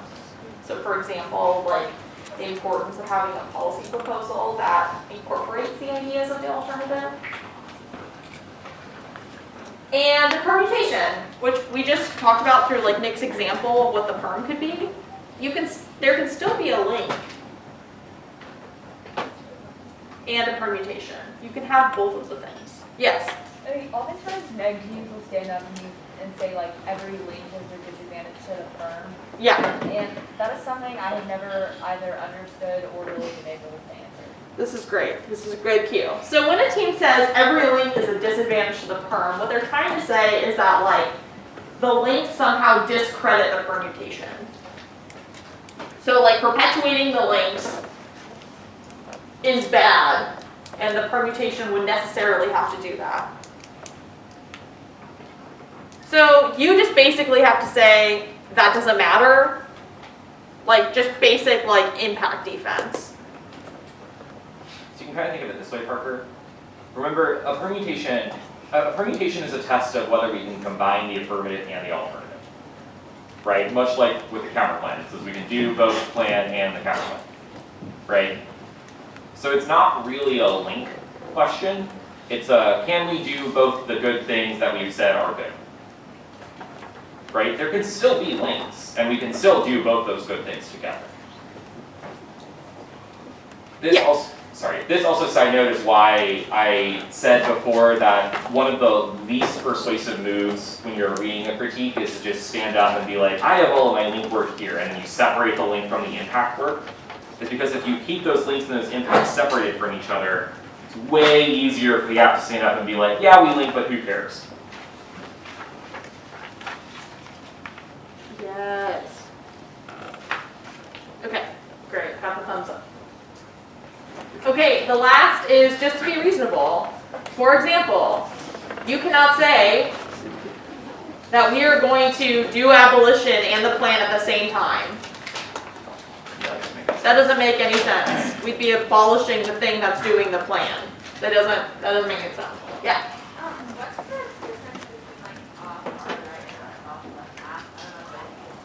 I don't know. Difference between hard right and soft left halves. Yeah. So a hard right app is like, I'm trying to think of like. R app. Yeah, like our app is like securitization good, deterrence really important. Soft left would be like, we should. I'm like thinking about other topics. Like we should do something like nice. I don't know, but with the state. So it's like a lot of people read soft left apps last year on the water topic. So Yeah, we should protect this river because indigenous groups have rights to that river and it's important for their culture. Or water should be a human right. Yeah. Like that. What would be an example for this? Do you think? For water should be a human right. No. Oh, for this topic, like we should cooperate with NATO to develop new biotechnology that helps cure cancer. Right? Like cancer doesn't cause a planetary extinction, but it is still a bad thing that kills some people and makes a lot of people really sad. So I guess that's like the best way to think about like hard right versus like soft left apps. Is soft left apps usually don't get to nuclear war as an impact. Yeah. It's usually like economic equality as an impact. Yes. Eli, do you have a question? I was just gonna say like farming for biotech or vaccine for biotech. Yeah, vaccine, that's a good one too. Vaccine. Basically teaching. Good job. Yeah, thanks, Eli. Okay, yeah, be reasonable. We love it. Okay, here's our K. Like the one that we were reading at camp. Did somebody just say, oh no? I hope not. Regardless, it's happening. Okay. So it has 3 parts. The alternatives are incredible. Okay. I mean, it's true. So there's a link that securitizing cyber warfare is state control, is furthering state control. So in the same way that we're talking about like militarization, right?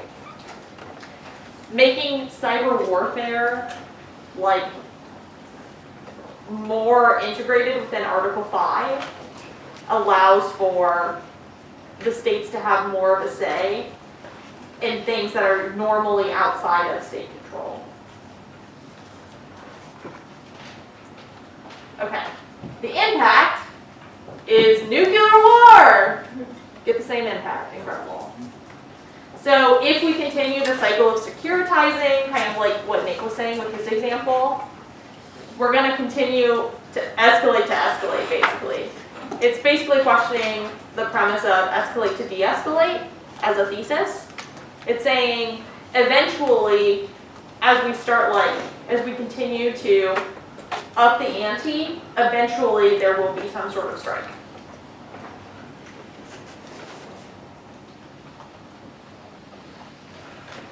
Because the best way to prevent you from dying is by killing the other people. So securitization inevitably, logically, ends with the enemy going away. That's the ultimate security, right? Question? Oh, yeah. So how would you run this K? How would you run this K in addition to the mutual restraint counter plan? So if you're offering it already to the offer and then run a counter plan, how would that kind of how would they work?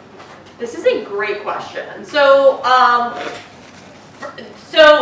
the negative, it is widely accepted as a norm, so it could be contested, as a norm, that you get to read different kinds of offense to test the act.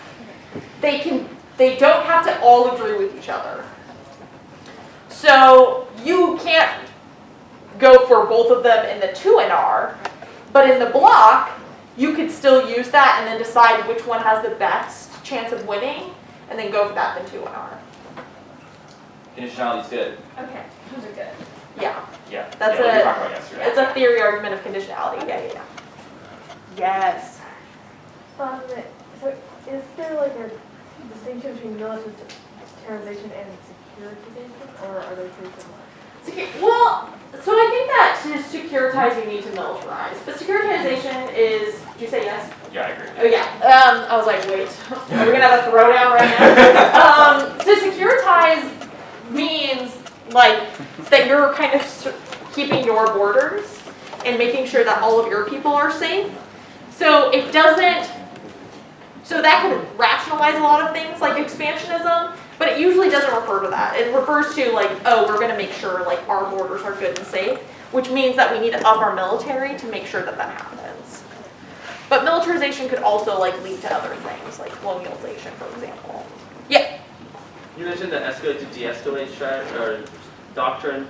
Does it say, is this, I know the Russians have an escalate to de-escalate doctrine, but for NATO and Western countries, is it kind of a norm, or is it rather an established rule that that's what they're going to do?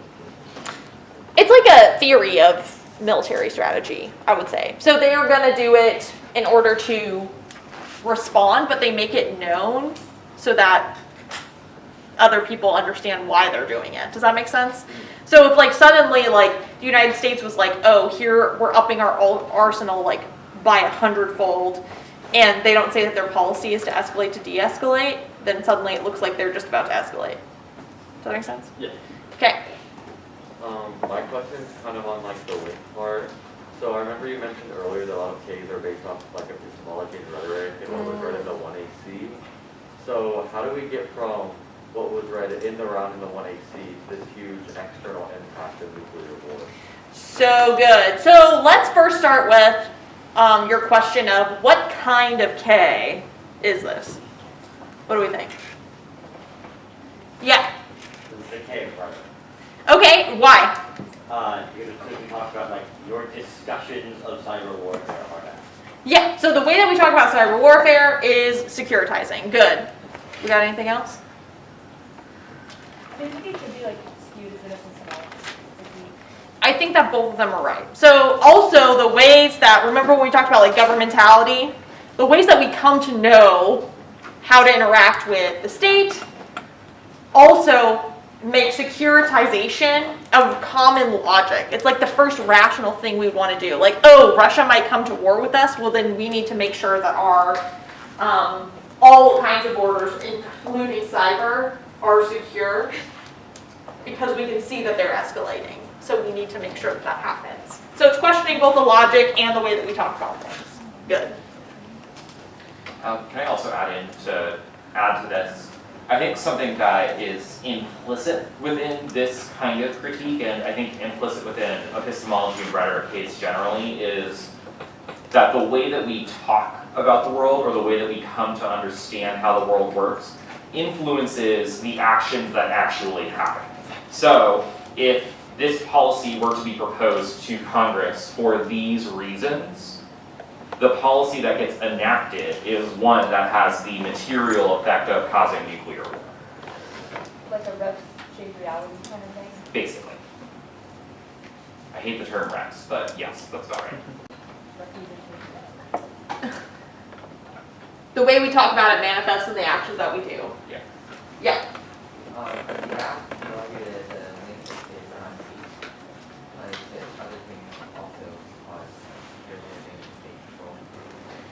You could say that, but the smart native team would say, but every instance that we reinforce it makes it more and more of a reality.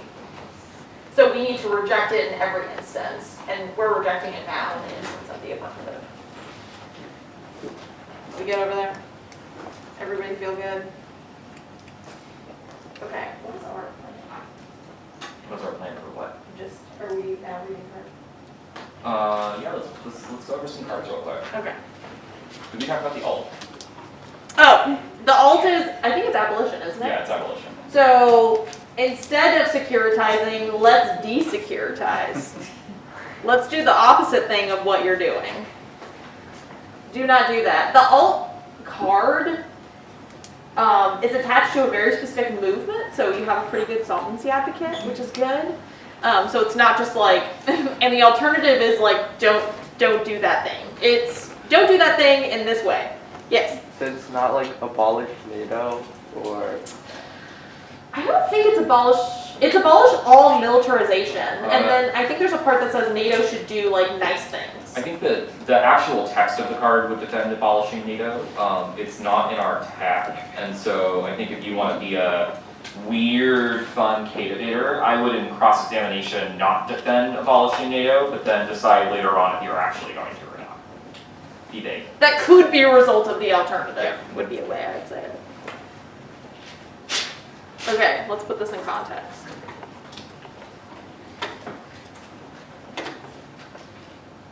Okay, this is not Mater narrative. Read this as master narrative. This is not cards too. Good neighbor, Mater is a... I don't know what happened, but I loved it. Okay. So the master narrative of cybersecurity as an existential threat moves power to the state. Cyber politics becomes war by other means. What kind of argument is this? Link, so smart, so good. Okay, so I'm just going to read through it and then we can chat about it to make sure we understand. Well, let's just first talk about the tag. Master narrative of cybersecurity. Okay, so now cybersecurity is a master narrative in this case. Is an existential threat. What's an existential threat? It's really bad, huge impact, yes. Moves power to the state. So the master narrative of cybersecurity makes it so the state has more power. And cyber politics becomes war by other means. What does that mean? Why would that be important?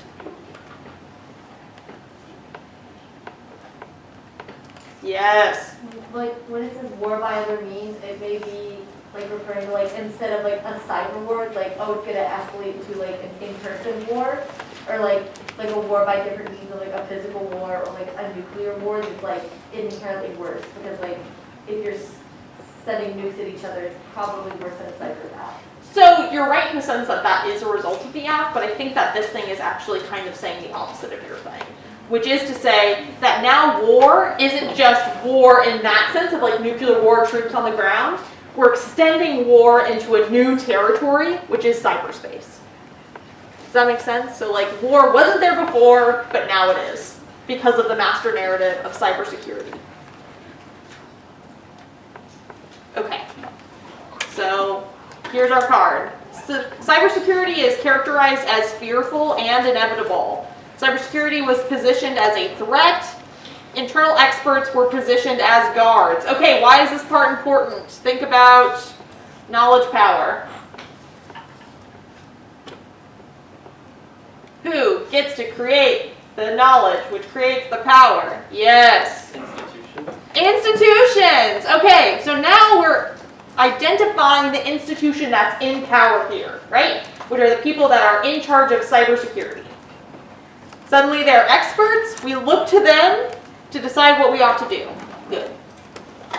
Governments maintain a state of permanent cyber emergency.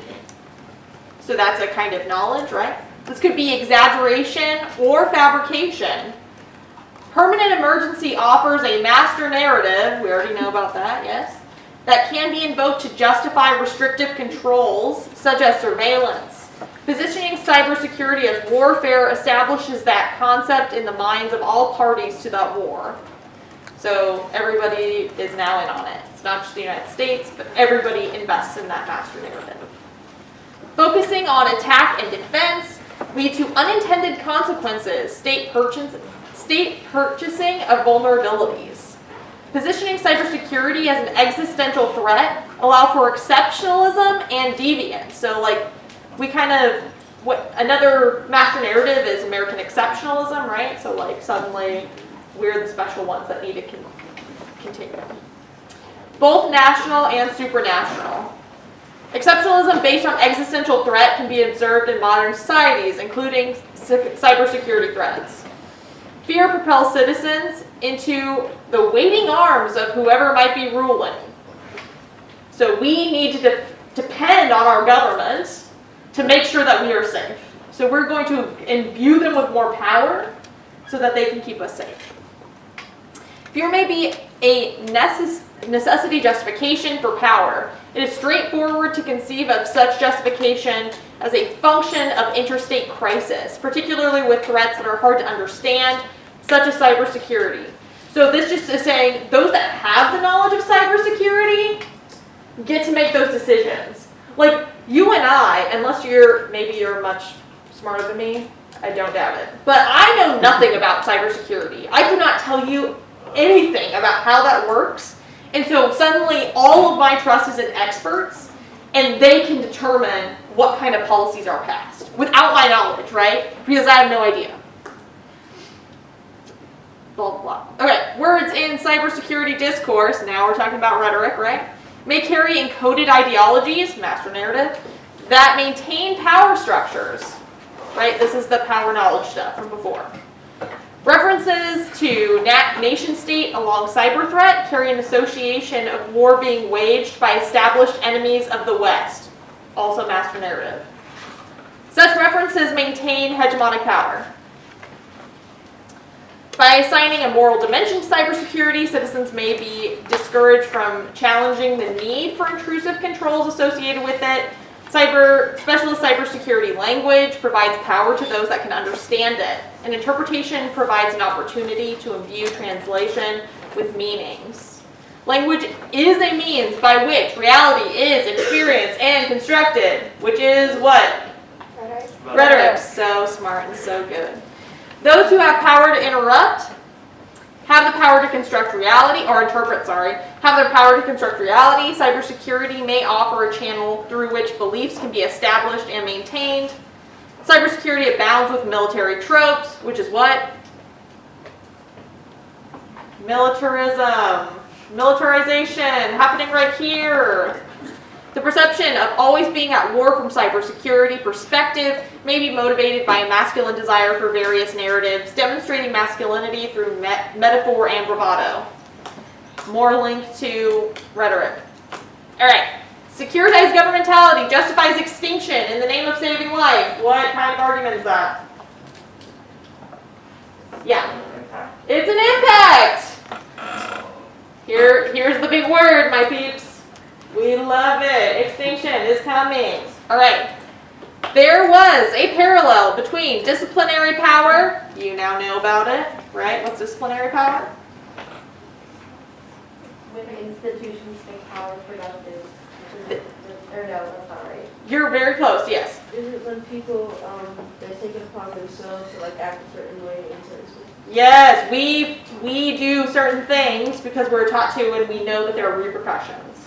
Good. And security. So there's a relationship between disciplinary power and security. Security became an insistent and relentless international preoccupation for humankind. Systems of security incarcerate rather than liberate, radically endanger rather than make safe. So we are trapped within our own logics of security. And engender fear rather than assurance. So this argument is saying more talk of security, more scared we are. Which it should be the opposite, right? If we're secure, we shouldn't be freaked out all the time. But this argument is saying the opposite is actually happening. By rendering the future terrestrial existence conditional, calculations of governmentality must be, this is a Klarman highlighted card, seems to furnish a new predicate of global, that has to be life, and the advent of human extinction. We're going to fix this highlight. By we, or I mean you. Okay, so we're getting to human extinction. So the more we talk about security, the more freaked out we are, more likely it is that we use like nuclear weapons to make sure that we are safe and that other people can't attack us first. You get it? All right, last card. It, as Alice Harper would say, is a chonker. The alternative is abolition, reject militarized framing that responds to threats with violence for a movement of international solidarity. What kind of card is this? Oh. Alternative, so good. All right, action is needed to prevent future armed conflict and nuclear war. Right? We're like solving the impact. We're starting with the solvency. Instead of opposing military alliances, parties should engage in building a common demilitarized security strategy. This is the Chris A question. NATO should be disbanded, non-militarized. Alliances should be built with international solidarity. Countries should reduce their military spending and agree to phased reductions. All countries should join the treaty on the prohibition of nuclear weapons and work for the elimination of all nuclear weapons. Elimination of weapons could be pursued through verifiable process. The process of nuclear weapon abolition could provide a path to changes in the world order. Establishing new cooperative paradigm and free up resources. Address the climate crisis. We must put care for the planet above military, political, and economic interests. A people-centered peace process is imperative. Without this, exclusion will not be remedied. Pain and injustice will turn into alienation. So it's like, it's bad for the planet, it's bad for people, yeah? We need a paradigm shift. There's our magic word. Stemming from this kind of people-centered peace process, we need to dismantle the militarized global order, militarized conceptions of security, and dominance of military-industrial complex. An abolitionist framing is useful for cultivating such transformation. Instead of investing in weapons and preparing for war, we must invest for people and planet. Abolition is a tool to build a world for all. The abolition of war requires disarmament. What's that? It's like Getting rid of kind of like demilitarizing, like taking away weapons that people don't really need. Yeah, so like people willingly giving up their like nuclear weapons, other kinds of weapons. Good. Unlearning, so this is a big one, right? Because of epistemological, right? Unlearning. Yeah. I'm noticing it talked about how we need to shift from human-centered problem solving to more like a planet focus. So is that maybe a critique of humanism or like critiquing? Yes. Yeah. And I think it would also be a critique of util. Good. Unlearning the necessity of violence is essential, turning on its head much of what we are taught about safety and security, learning to reject violence as a solution. It's a pretty good alt card. It's pretty good. Yeah. Do we have any, it says like we're all on the Ukrainian peace movement, and Yeah, it's just like a very specific movement. do we just have like any background knowledge on what that is? Well, I feel like it has to be one of those things where you like read it and then it's like, that's a Nazi movement. I don't think it's Nazi. I don't think it's a Nazi movement, but probably not. yeah, but that would be like a good thing to research. I obviously didn't highlight it. But yeah, because I didn't think it was like super important. Their website's tag is Ukraine, no to war, resist all militarism. So, Feels good. feels good. Yes. Could you go back up to the tag so I can see that one? Yes. This is also in your file. So, not that I highlighted the first and third card for today, so you'll have to do that. And you'll fix the second highlighting because the sentences don't make sense. Okay. So this is just like the 1 in C. Obviously there are like more things that you can read, but I just wanted to, Nick and I just wanted to kind of give you like an overview of what the critique is. Does anybody have any questions? Feelings? Yes. So on the alternative, who are we arguing like does the abolition? Because it kind of felt like saying every nation like agrees to disarm. I feel like that's utopian fiat. So if like I wanted to read this on the negative, what should I say about like who is abolishing like the securitization? I think you would say that the United States would. I don't think you get everybody would. I think you get to say like the United States would sign on to this, but also you would make like the in-round argument as well that we should also align ourselves with such a movement and make demands on the state. Yeah. I still don't really understand this, but if the affirmative is arguing against the status quo, why don't they like pick out like a master narrative out of the status quo and like use that? Can they use that? Because I thought like critiques were mostly for negative. So couldn't some of the stuff brought up today also be used by the affirmative? I'm not quite following. So what could be used by the affirmative? Like for like paradigm shift, I have like a fundamental change in approach or underlying assumptions. Mm-hmm. So then, isn't the affirmative also arguing for a fundamental shift, or?